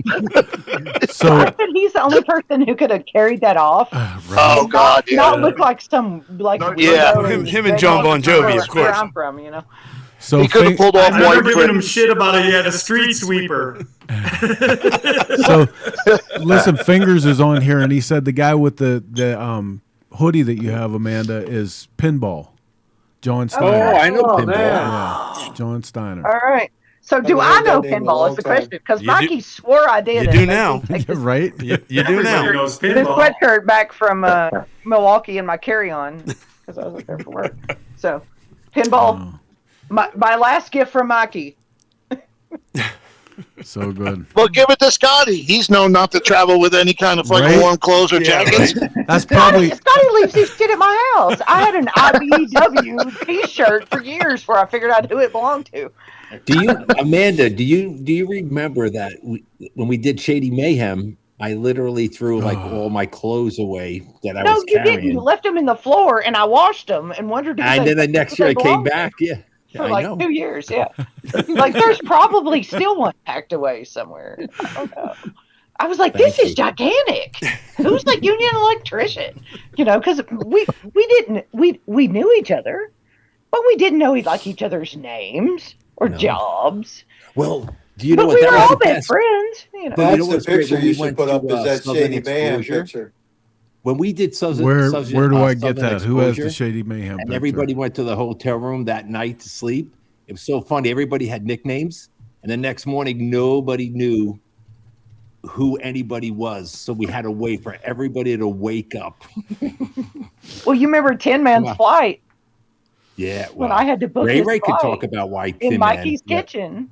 I Yeah, know but why Ray Tim Ray Man can didn't make tell the flight why because me and him Tin were Man up in left, that back didn't room make for it. about 25 hours straight. Yeah, you were in the closet asleep during this debacle, Ray. I know where you were. Raised in a No. closet again. Yeah. There was 2 female bartenders that had something to do with that at the shed party. I'm on the phone with the airline in Mikey's kitchen, and Tin Man's like, missed his flight. JW and Deb have left. They're mad. Yeah. And we've got him. And of course, he's broken. Like, it takes him extra time because he's Tin Man for a reason. And I'm like, I need to rebook a flight for what's your name? And he tells me, and then they're like, what's the card you're using? And I give her the number, and she's like, what's the name on the card? And it's JFB's. And I was like, and what's your name? And like the lady at the airline was like, what is happening? Like, this girl is booking flights for people she doesn't know with a card she doesn't know that are not the same person. I mean, it was, and it was like 6 a.m., 5:30. I got two quick stories. Okay. When my house burned down in 2005 and I went through a bunch of shit. A lot of people know that. There was an article in Cycle Source about it and shit. And I had lost everything. And I was living at my sister's house in this, like, I called it the Holly Hobby Room. And they did a fundraiser for me, and Mikey was part of it down in Daytona. We had a big bike show and shit, and raised a lot of money for me, like almost like $8,000 or something. And I had nothing. And these letters were coming into my sister's house, which is like, my sister was like just middle of the road, normal kind of chick, married, kids. And they would be these letters, and she'd be reading them to me. She'd be like, Stone Man, JFB, all these names that had the craziest names, 2 fingers, 1 finger. She's like, who in the hell are these people? I'm like, for years, JFB, Knuckles, Teach, Stone Man, it was on and on. But getting back to that thing about Tin Man, remember at the Shady Mayhem when we rolled out The bracelets? With all the bracelets? Leaving, and we went the wrong way, and how mad Tin Man got because he's like, we have to be in a tight pack, man. And we're all like, all hungover. So we're going down the wrong road. We end up at this trailer, this mobile home with all these crazy chicks came out. These like, oh, dude, trailer chicks. Remember it? Does anybody ever remember any of that? I do. Remember you all remember. fucking up and going there? No, dude, I remember that day. Chris I remember was, yeah, Chris was in that completely. bunch. Yep. Completely. And it's like, you went down the wrong way. I'm like, man, it's all us. I had that picture. I wish I would have brought it. It's probably about 60 bikes deep, that run that we did. Yeah. And on the way down, we stopped at that titty bar that was in the Southern middle of nowhere. Exposure. That's Southern Exposure. The Southern Exposure. Southern exactly. Exposure. Yeah.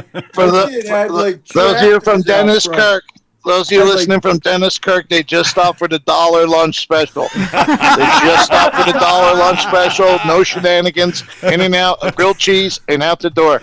Hey, Jacole is here, and she says, ask JFB about our ride from Milwaukee Mike's to Teach, then to Big Ben's cabin. JFB's knee was done. We went on the Milwaukee Mike tour. Oh, Mike. Hey, that was... Well, we had Mike. We were going to leave Milwaukee about 8 in the morning, and by the time Mikey got ready, it was about 1:30. And then actually, Jacole was with us, and Mikey said we're going to go to bars. We're going to have a great time. It's going to be awesome. And we literally just kept driving and driving and driving and driving. It was insane. And then we pulled into one gas station. And Jacole said that we already clocked in over 500 miles. Oh, I had no idea where we were going. Mikey took us on some beautiful roads. It was awesome. But then I remember we called either Kevin. We called somebody down by Teach's place. Like for help? He literally told us that we still had hours. Still had hours. And we literally had to get on the highway and start riding. But I was so mad at Mikey. God. It was the best. But you could never be mad at Mikey. You could never be mad at Mikey. I've got paintings from trips we took. I didn't paint them while we were on the trip, but I feel like I could have. Oh my God. I remember when we went to Sturgis the one time, man, I had to leave. Mikey would go get gas, and that was like an hour and a half. By the time he filled up his tank, walked into the store. I don't know what he did. Maybe he was talking to the attendant. I don't know. It was just like, can we please go, Mike? We haven't even left Milwaukee yet. Yeah, he talked to everybody. Yeah. No. Listen, in the average trip to a gas station, he negotiated 2 people out of a knife fight, got the complete recipe for everything they made in the pastry rack, and directions to the next coffee shop. And he knew who the mayor was. Yeah. And explain the difference between a kilt and a util kilt. That's a util kilt. There is a They massive scored difference. a neon sign. Yeah, because I had just talked to him about, like, because I got really involved with, like, the Scottish clans, and I was just in Scotland. And, of course, he was supposed to hook me up with this friend in Glasgow, which he forgot to do. But he meant well, you know. But, like, those pictures Amy posted, Kevin, that Amy posted of him in his kilt, I'm like, man, you know, we're never going to get to do, like, a Highland Games together. And, like, that's really sucks. So Butters, I don't know if he's on here. Oh my God. I'm counting on him, you know. Yeah. Shit. That's another name. I talked to Butters Tuesday. Did you?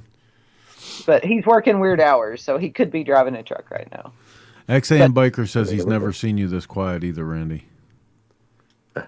He's overwhelmed. The look on Randy's there's a lot face. of big personalities in this. Randy's It's been a long weekend. Yeah, Randy had a rough weekend. Yeah, Randy and I put a hurt on a bottle last night, actually. Oh, boy. Oh, so those are you're responsible for this. There's the issue. Well, every time Randy looked a lot better today than you did, Dozer. Yeah. Oh, always. But, Congratulations, Randy. Every time Randy talks, I don't hear anything he says because I'm too busy looking at the speakers in the background. Oh, and listen, that's what I was talking about. That wall behind him. Show which ones are they? Randy has cabinets from Geezer Butler in that wall. So, yeah, my basement was overflowing, and I kind of got silly. So that's how you blow dry your hair. Yes. So, Look at that. I don't know if you can see the Marshall cabinets down here on the bottom. Yep. Yeah. Let's see. There we go. Yeah. Those are actual Geezer Butler Those are cabinets. 415 Marshall, not 412s. They're 415. I purchased Jesus. 4 of those just to steal the drivers out of them years ago. This was about 2001, I think it was. And I'm going to trouble right damn phone mount thing here. Sorry. Yeah, I purchased those about 2001. I don't want to say Sabbath had fallen off then, but they weren't on the radar that they are now. And I knew the bass tech for Black Sabbath for Geezer Butler.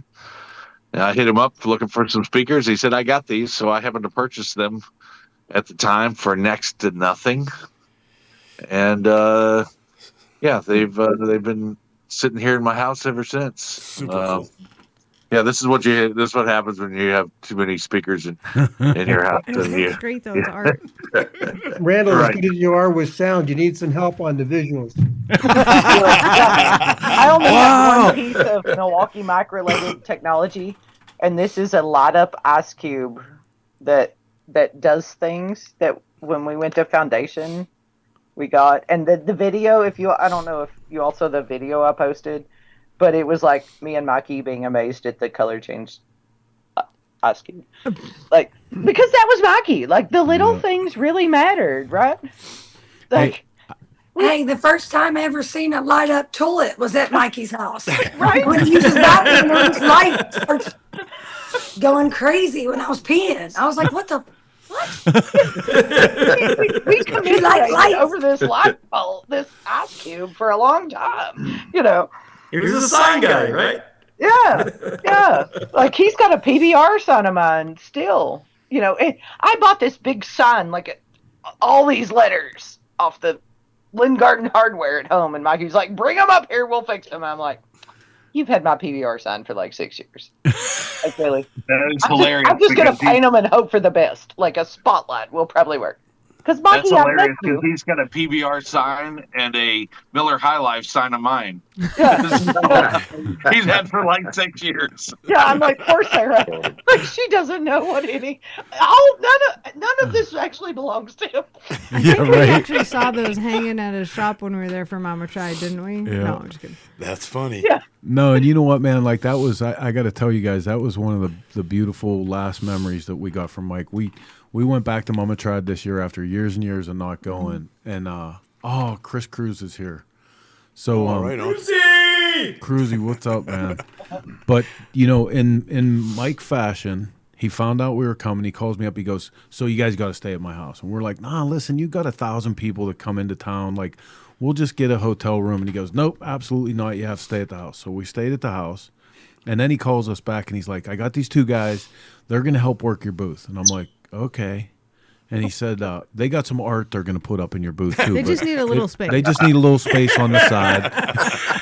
That's funny. And it ends up, it was great, man. We had a killer and weekend. Alex and Billy. Alex and Billy, they were fantastic. And we'd kind of met Alex before.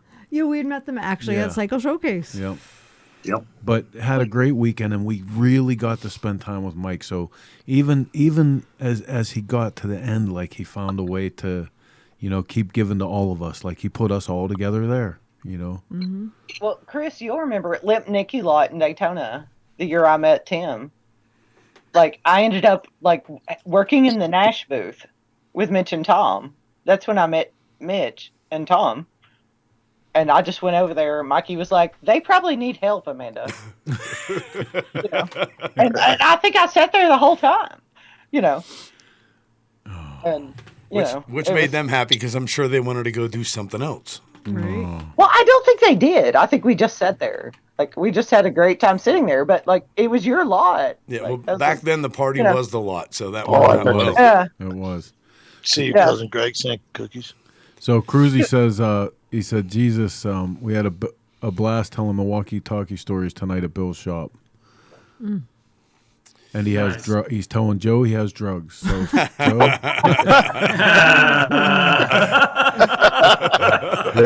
that's a bass party story there.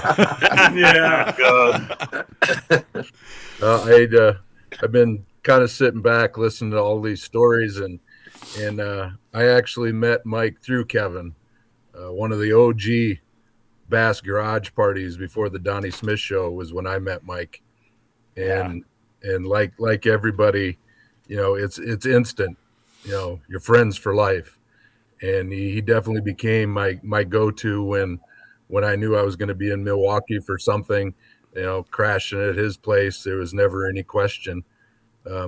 I think of the first year Mama Tried, I heard about Mama Tried happening, and a buddy and I were both at the time riding Harleys with studded tires, doing stupid shit.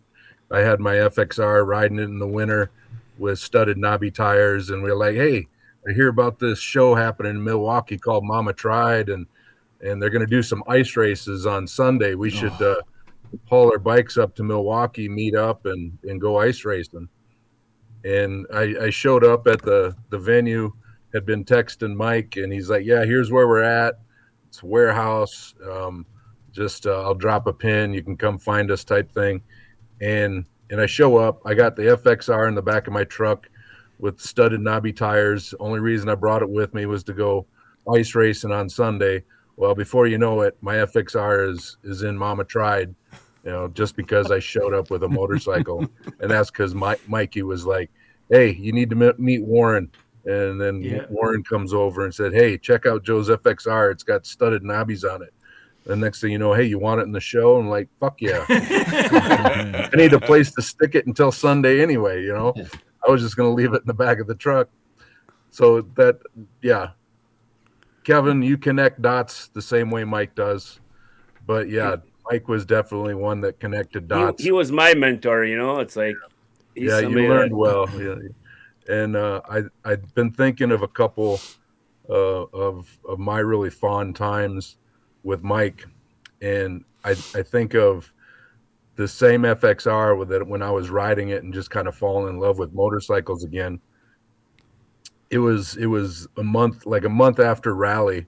I had bought this from Black Hills Harley Davidson, and I decided, you know what, I'm going to go for a trip. I'm going to meet up with the Cannonball, and this is the year that the Cannonball made a stop in Milwaukee, and then made the trip to Sturgis. I left South Dakota in the morning, going to get to the museum in Milwaukee and meet up with the Cannonballers. Had some friends on there, and of course, I'm letting Mike know where I'm at. First person I see when I get to the museum is Mike, and all of the motorcycles start to roll in from the Cannonball shortly after, and just Mike and I just hung out all afternoon, walking around the museum, looking at old bikes. Got up the next morning. He got up in the morning, believe it or not, for us to go out and ride with the Cannonballers. He rode as far as Anamosa. We rode to Anamosa together, stopped at the museum, and it was just a great day of us, riding ahead of the group, posting up somewhere. Mike is shooting photos. I'm sure it was for something for the magazine. Yeah. And just us on a leisurely trip from Milwaukee to Anamosa, and it was just a beautiful day, and I'll never forget that. And when everybody's talking about, Mikey always leaving you a place to stay or having a place for you to lay your head, and saying that you never saw Mikey mad, I have a story that encapsulates both. And Teach was there. It started off with a garage party at Teach's place. I had met up with Carl Olson. We rode a couple knuckleheads from Carl's place to Kevin's place, and our destination the next day was the dice party at Kung Fu Tap and Taco in Des Moines. Yeah, Church's place. That was a good one. Yeah, that night was the night in Kevin's garage. Of course, was, if you'd ever been to an OG Teach party, it was just a great time. I think we even ended up having to fix Big Ben's panhead, in the garage. I think we stole one of your panheads off a donor engine in the garage. But we got everybody ready and got on the road, and of course the road trip was amazing. We get to Des Moines, and nobody had planned ahead as far as where we're all going to stay in Des Moines, except for one guy, Mike. Mike had a hotel room. Guess what? Everybody is staying in Mike's hotel room that night, right? And we got to Mike's hotel room, and of course the party continued. Carl, being the old man of the group, was the first one to fell asleep in Mike's bed. Typical Carl Olson. That's funny. Yeah. So Mikey provided a place for everybody to sleep in Des Moines, and that's the first time I ever saw Mike ever really even irritated or pissed off. He was just pissed off that Carl fell asleep in his bed, snoring away as the rest of us went to sleep on the floor. Probably the snoring that got him. Oh. Yeah. I can remember the next morning, all of us dead soldiers on the floor of the room, and we're covering the entire floor. And at some point early in the morning, Carl gets up. He's walking across the floor, stepping between dead bodies to get to the bathroom so he could take a piss. Oh my God. If Mikey would have woke up, he probably would have stolen his bed back. So Well, Kent, it's like Kent I is was just asking. gonna say, like Ray said, he was like a wave, So like, my uncle was a club guy, and that's how I know Brandy. And then I met Dozer, and that's how I met Mikey. And then Mikey exploded the world, And some of that's how I have my niece and nephew. That's how I've got Ray's kids. Like, Mikey gave us our families. He didn't just give us like a friendship and a place to stay. Like, he gave us the people who became our family. Yeah. And I think that's really important, like that we remember, because when we were with Mikey, we knew that, like, he reminded us we were family, And I think it's really, really important for us to all forget that not forget that we're family. Mm-hmm. Yeah. Hey, I just And wanted he to knew interject. everybody. I mean, he knew from across the map, because I know the first person that I let know when I heard, I called Flapper, who's, some of you might know, is probably the oldest living outlaw, and he and Mikey were tight. And I said, we lost Mikey tonight. I mean, how many people could be friends with one end of the spectrum and the other end of the spectrum? It didn't matter. And that's huge. Hey, everybody, I got to jump off. I got some things to do, man. Just want to All say right, a Ray. big love to Mikey. Thanks, Chris. And Love you, brother. Thank you for everybody. being here. It's good seeing everybody. Good Love Good you, talking to you, Ray Ray. buddy. Ray Thank you, Ray. man. Hey, Ray, Been a long time. Have a great day. Hey, And, Ray, uh, Ray. You're right. I got See something you, to Ray. say. You Are guys you there, shouldn't Ray? be sad. You guys should be happy, man. He lived a great life and he I can blessed message him so later. many people. So Right on, Ray. hold him high. Later. Yep. Ray, Ray. Are you there? Or is he Yeah, gone? what's up? Hey, I can't talk much because I get very emotional, but on my phone right now, I have my happy birthday message. He Oh. also called me every year. And that's all I gotta say. But bye, Ray Yeah. Ray. Good seeing you. You Talking want to you. know one last thing, Brandy? I have like 6. I told Amanda that, I mean, we all have so many people die in our lives, and so many in the motorcycle world. And like, I never delete a phone number so that when I'm scrolling through my contacts, that number comes up.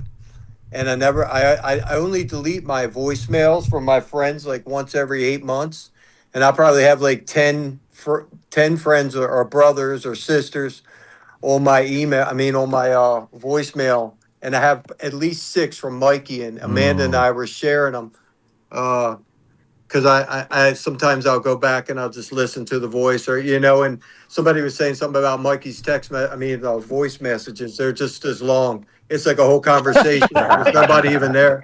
Yes. So I said some to Amanda, but I love all you guys. I got to do some stuff. So have a All great right, day, man. everybody, and don't be Yes, sad sir. for Good to Mikey. you, Ray He's Ray. laughing Ray Ray. because Later, buddy. when that internet, I've had so many friends die, famous friends, not famous friends.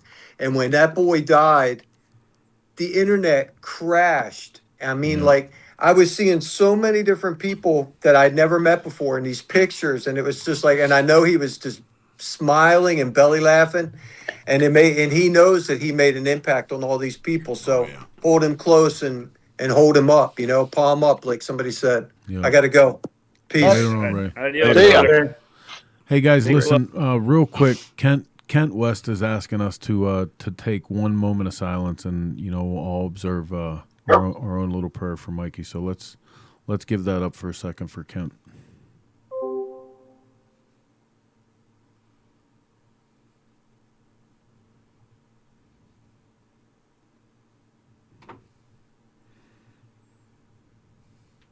Right on, man.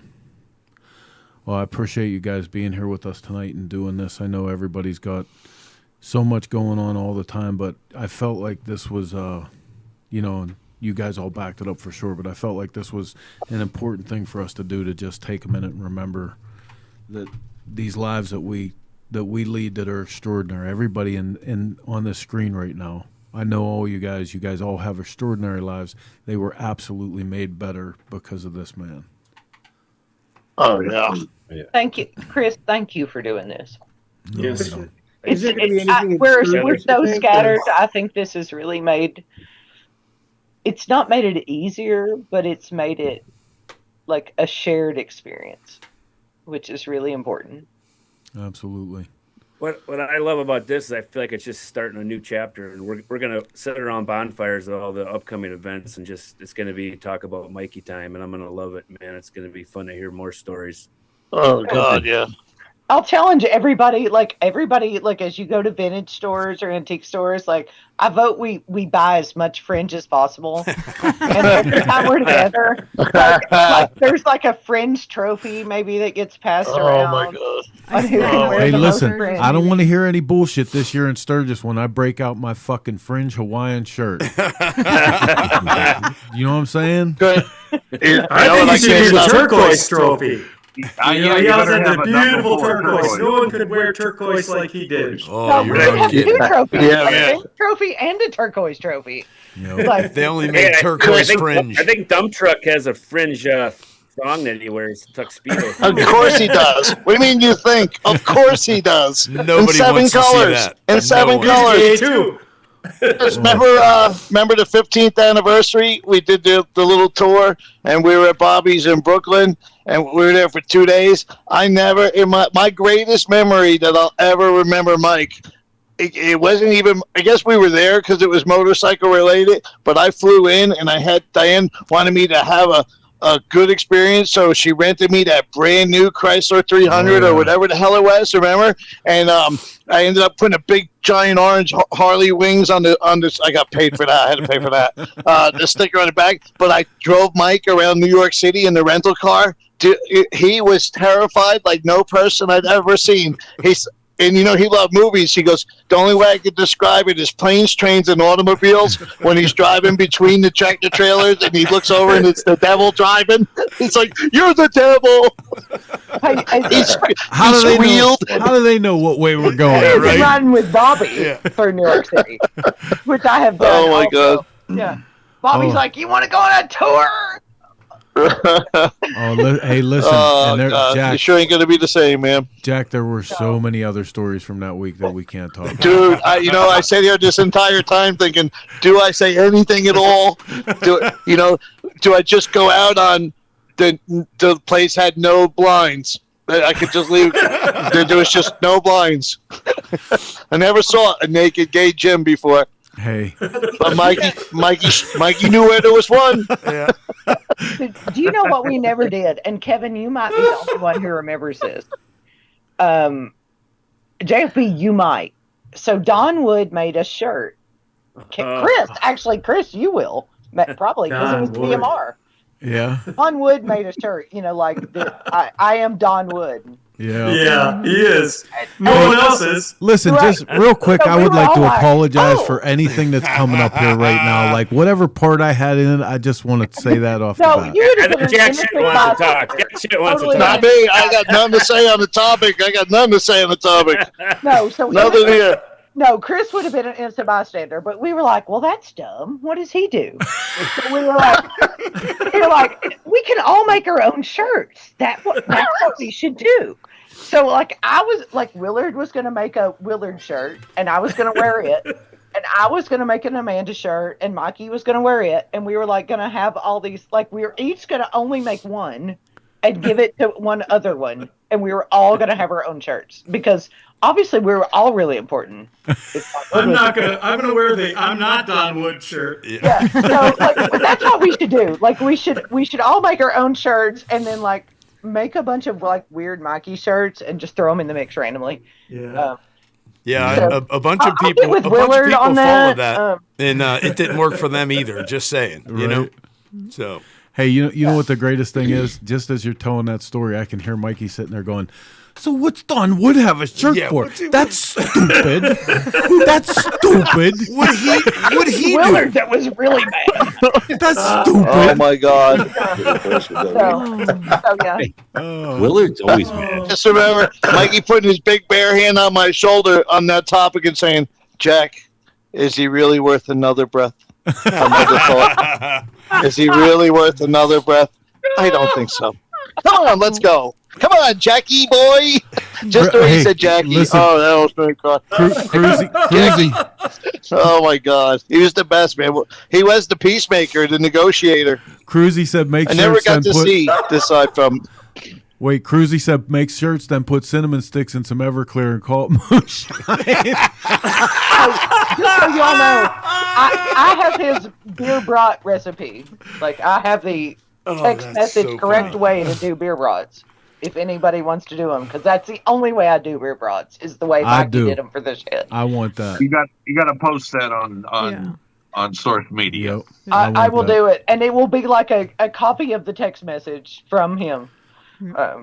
Well, listen, man, I want to step in here for a second and tell you guys, not just the people that came on with us tonight, but everybody that joined us on this. Thank you so much for being here. Like I said in the beginning, this was one of the heaviest blows for us to deal with. Like I was beside myself when they called me. Roadside Marty called me about this, and it buckled me at my knees. And the only way I could even think about getting through this is with friends, and it was going to be a heavy night no matter what we did. And I can't imagine laughing.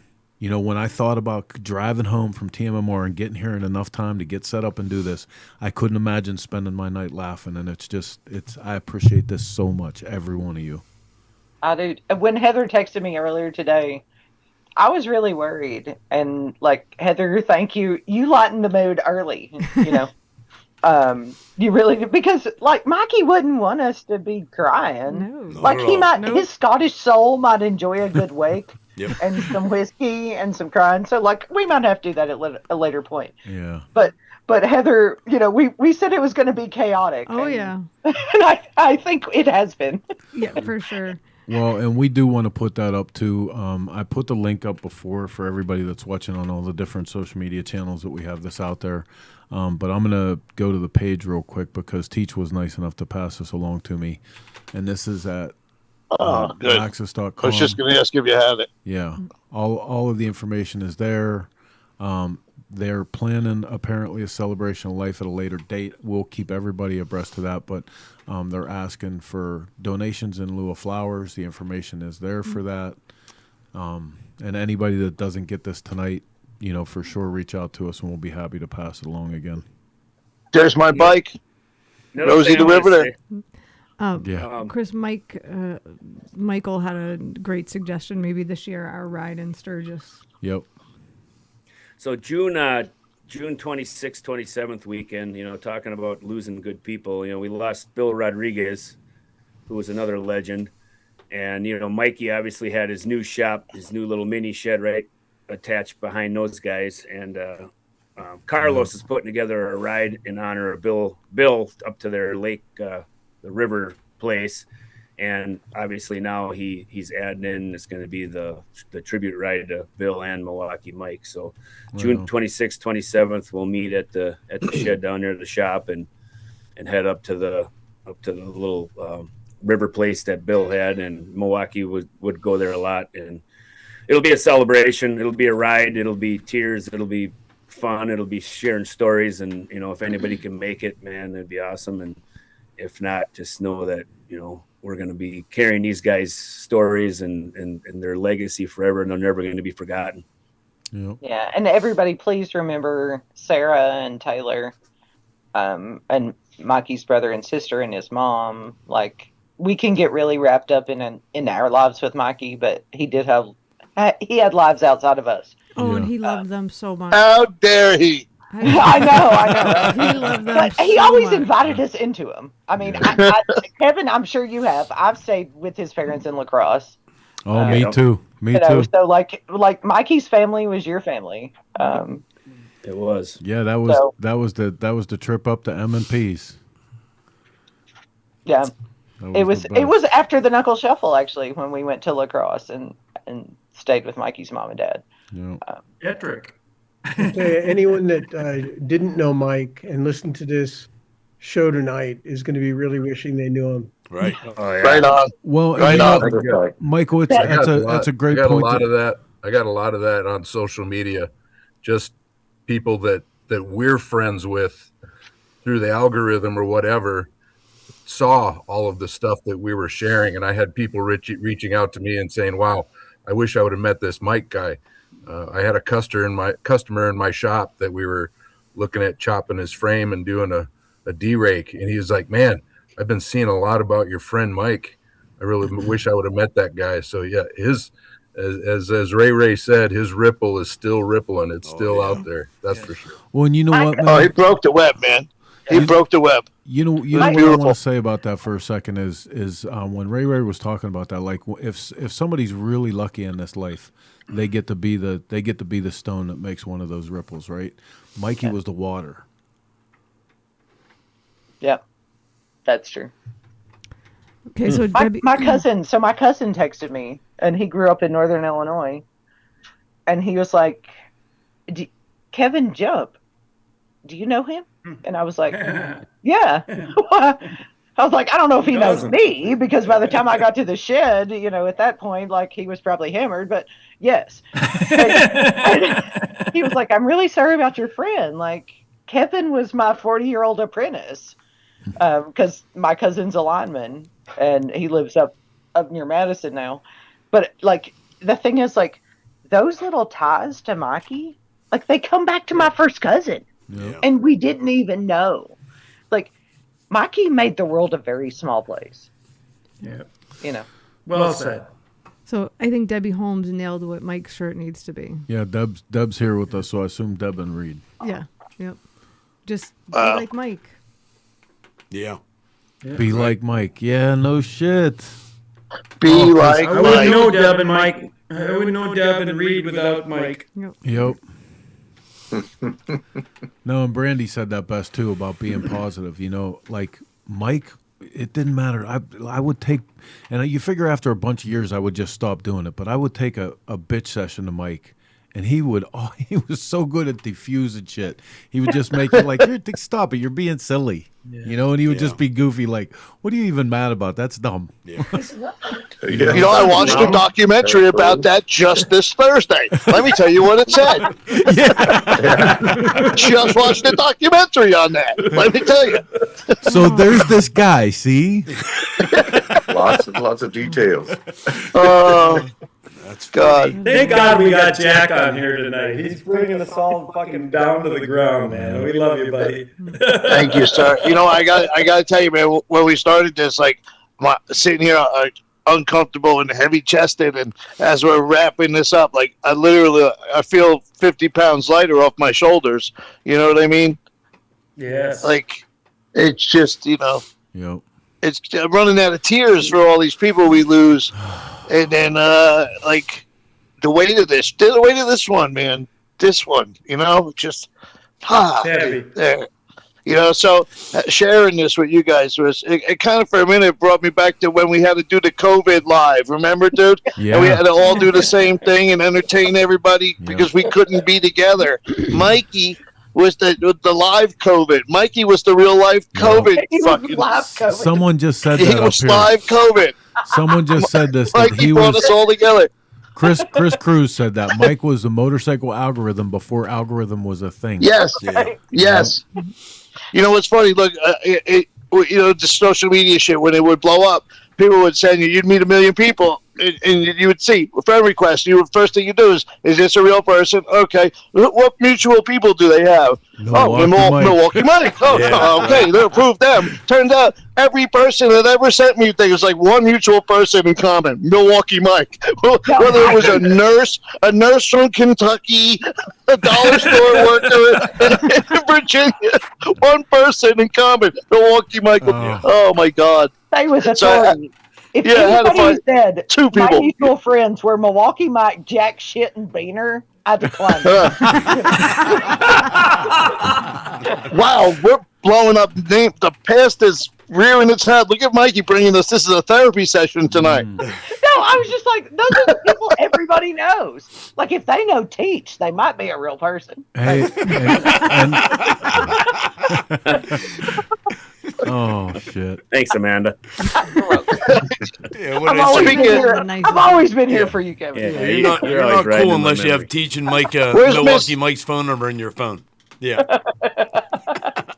I remember when you guys would come out, Teach, for our anti-Arizona Bike Week parties, and everybody was on choppers. Amy would always have to jump on the back of something, Yeah. And Mikey just like, come on, Amy. You know what I mean? Like, and there's not a lot of people you could take your most precious thing on earth and your girl, and know that you could throw them on the back of somebody's bike that's probably going to be drinking, and then ride some of the most dangerous roads on earth. Yeah. Mikey always called Amy his Arizona wife because that's right. that year that's when I had my ACL surgery, so I had to ride to FXR by myself. Yep. I couldn't wait, so Mikey was nice enough to let Amy, What a guy! behind him the whole time. What a guy!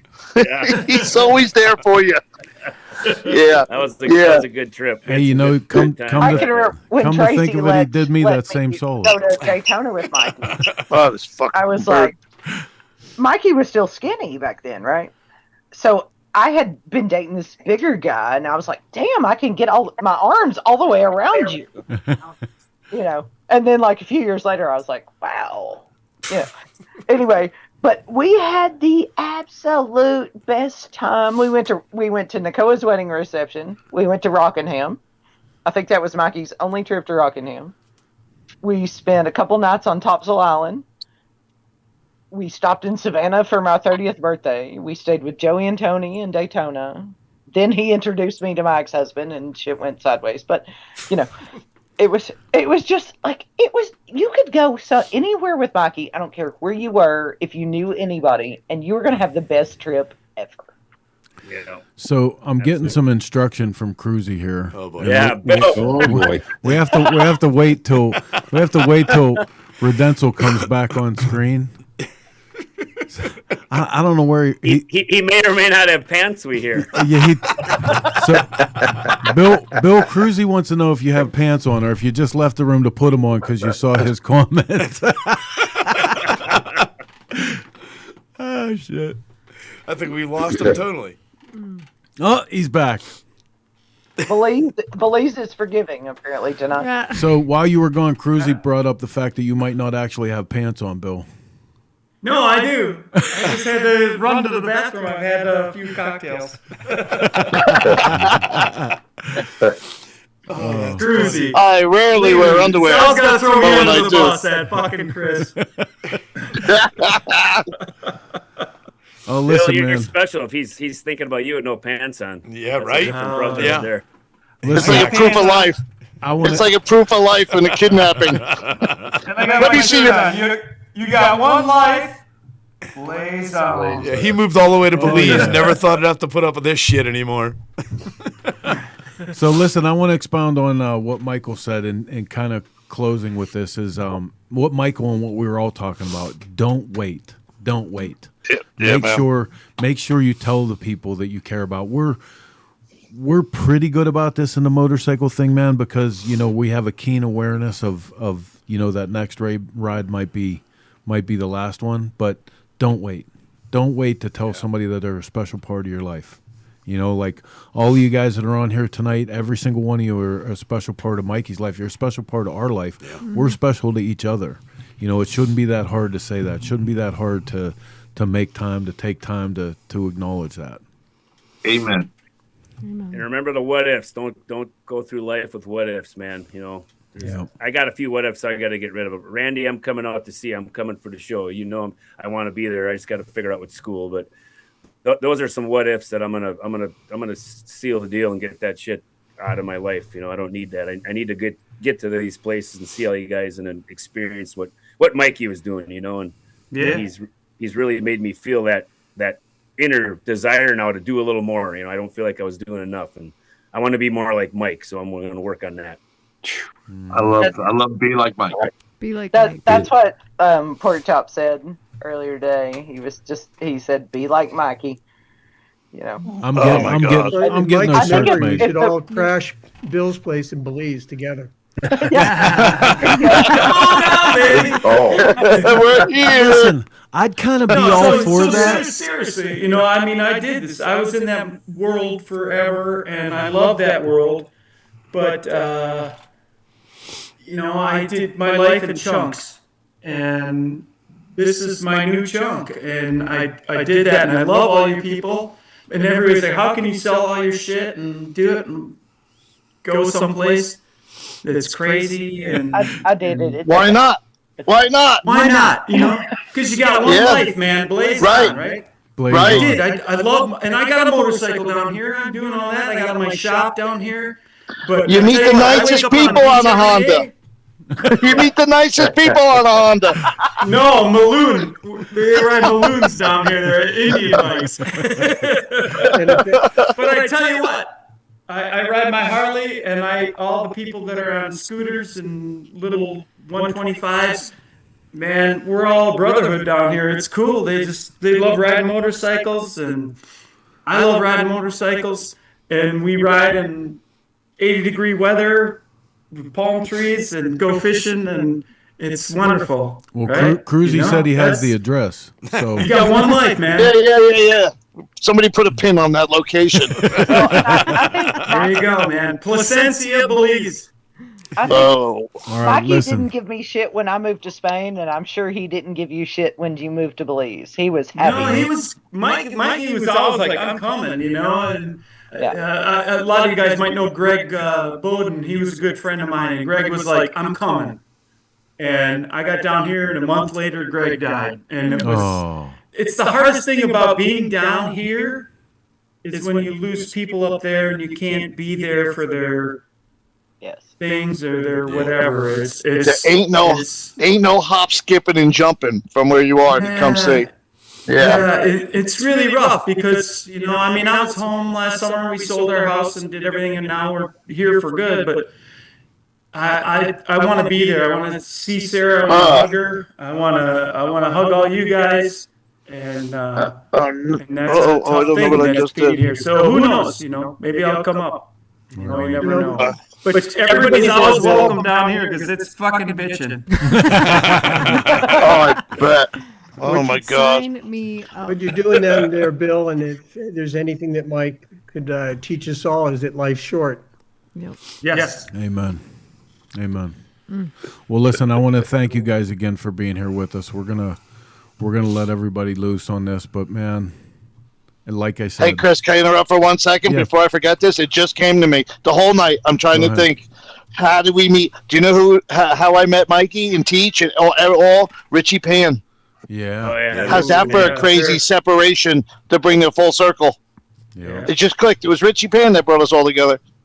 Wow. Sorry. Didn't mean to interrupt you. No, and I mean crazy too. Like Smokeout was a big part of that. You know, Smokeout was part of the anchor. You know. Yep. Full circle. That's awesome.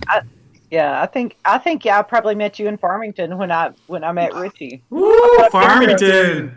I've got a picture of Brandy and me at the Farmington. Well, Brandy has the picture, actually, because she has all the old pictures. But I think she's got the picture of and Kevin, you're in them, and yeah. Think about that. Mike was at all those Farmington. Yeah. I mean, even like recently, like Plover, Bangor, any little shitty swap meet in Wisconsin. You pull in, or Canada. There he is. You know. Yeah. Chris, did Mike ever do the Hoka Chris? Mike did the Hoka. No. The first Hoka we did the Hoka. I rode and Ben rode, and Mike and I forget who else was with them. Were Ben's support truck. They had a whole. Hofer was with them, and a big heart from Big Ben, by the way. I was just going to say I didn't want to be anyone to bring it up, but I just got texted from Big Ben, a big beautiful heart. I wasn't going to be the one to bring it up. No. Oh my God! There's one on my phone. I thought so. So how far did he make it, Chris? Who? Ben? Ben made it. Ben made no, it. Did you say Mike did it too? No, Mike was. Or he was there for. He was there for Ben. Chase truck. He's a chase. Gotcha. Yeah, Gotcha. Chase truck. Ryan Hofer was with him in there, and who else? Was it Ryan? Yeah, Ryan was in it, and then who's the? Is that when Ben crashed? When Ben crashed? Yeah. Yeah. Yeah. And he was like in first or second, right towards the end, and then right at the little bitter end, he passed out. I got my notes too. How about Big Ben's house at Sturgis behind Iron Horse, man? Good fucking times. Yeah. That thing. The pool in the front yard. I got to go to his cabin because of Mikey, you know. Yeah. Hey, there's one bedroom. You can use it. Just if you were at the campground, if you were at the Spoke campground, you just knew it was going to be the wall of death and Ben's truck right next to it parked compound. You'd have Jerry being angry at somebody, Ben just staring at you like you didn't know if he was going to kill you, eat you, or hug you, and Mikey talking about rocks. A documentary on rocks Jerry was the other only day. mad. Jerry was only mad if people didn't ride fast enough on the ride out. Hey, the other guy that was a chase for Ben was Louie. Remember old Louie? Yeah. Louie Forrest from Cedarburg. Yep. Dude, that's funny. Good Those stuff. memories. That Big Ben riding that We're truck going through the back broken some spoke years. classic. Yeah. Well, listen, Crazy. guys, we're gonna wrap it up here. I love the pictures you guys put up tonight with Oh, and Newt that was- and everybody. You know, I mean, I'd always see Newt and a lot I of remember that. we went and saw Cheap Trick at wherever out at one of those places. Cheap Trick, and Newt was there with Mikey. God, do you all remember Guar? Guar. Oh, at the yeah. Oh yeah, Guar. Like, Guar. yeah, they were the V-Twin Expo. I think it was Guar. It was like a Guar lookalike. I don't know. Dandelion Death. There, everything was off kilter. That was I remember going to see Dandelion Death. Junior Brown at Turner Hall, and here's Mikey there. All right, Mikey- listen, everybody, Mikey give me takes some me love. to a bar, and it was in somebody's house. He goes, "Let's stop for the night." And we walk in. It was like a little old couple, and it was a yellow velvet couch, and it was a bar. It was literally an old person's living room. It's insane. That You was, guys imagine. you would have been at Martin's Tap on I totally, that's John Martin. I know that Mike hung Incredible. out there because I was close. Incredible. Chris, thank you so much for doing this, man. I think No, you listen. helped a lot of people tonight, Chris. Listen, I Heather. want to tell you guys this. Heather, thank you. Just from what we did here tonight, we need to do a show like this at least two times a year. Yep. Not because somebody passed away, just because we need to get together, and we'll just throw a thing out there. Say, hey, listen, this is gonna be the spring Conversation. show. This is gonna be the fall show. You know what I mean? And Here's the topic. Yeah. Here's the That's it, topic. too. Talk about the year. What do you think? What do you think happened? Heather, research the Dean Martin roasts. Okay. Oh, I said will we do should that, do a yes. roast. We should pick a person every couple of months and roast them just for the fun of it. I think It'd be a that's You blast. should just pick Roadside Marty every month. Oh, Every month, Roadside. Roadside Mary, never heard of Sign her. me up. all right, man. Oh. Give me some love. I love all you guys. Thank you for being here. Thank you, guys. You know, everybody. Right on. Loser. Everybody everybody is sending messages. You guys have to go back after we're off the air. Go back and look at all these messages because everybody's just pouring out love. They appreciate everything that everybody did here tonight. So thank you guys for making this work. I'm going to see all the you. pictures. Yeah, Thanks man. for having us. I'm gonna run on our way out tonight rather than our standard show outro. We're gonna run a whole photo collage of all the pictures that all you guys sent in and everything. So Nice. we'll do that on the way out. But one more time, thank you guys again. Thanks everybody who's watching Thank you. tonight. You know, like I said, this is not the standard Shop Talk show, but this is real motorcycle life. If you're just getting into this shit, you're wondering, like we talk about this, the culture and the family that's behind this. This is where it gets real. You spend decade after decade with people. Yeah. This is what you do for each other. You take them in it and you give respect. So Be like Mike. be like Mike. Be like Mike. Mike. So here on that, we'll just throw the M gang sign for Mike. Right. Hey, what'd Stoney say? Palm up. Palm up. Yeah. Palm up, bro. All right, man. Listen, we'll Palm see. up, bro. Milwaukee Mike. We'll see you guys back Yeah, here man. next week. Same chopper time. Same chopper channel. Be like Mike, Felicia. That's it. Be like Mike, Felicia. You like Mike.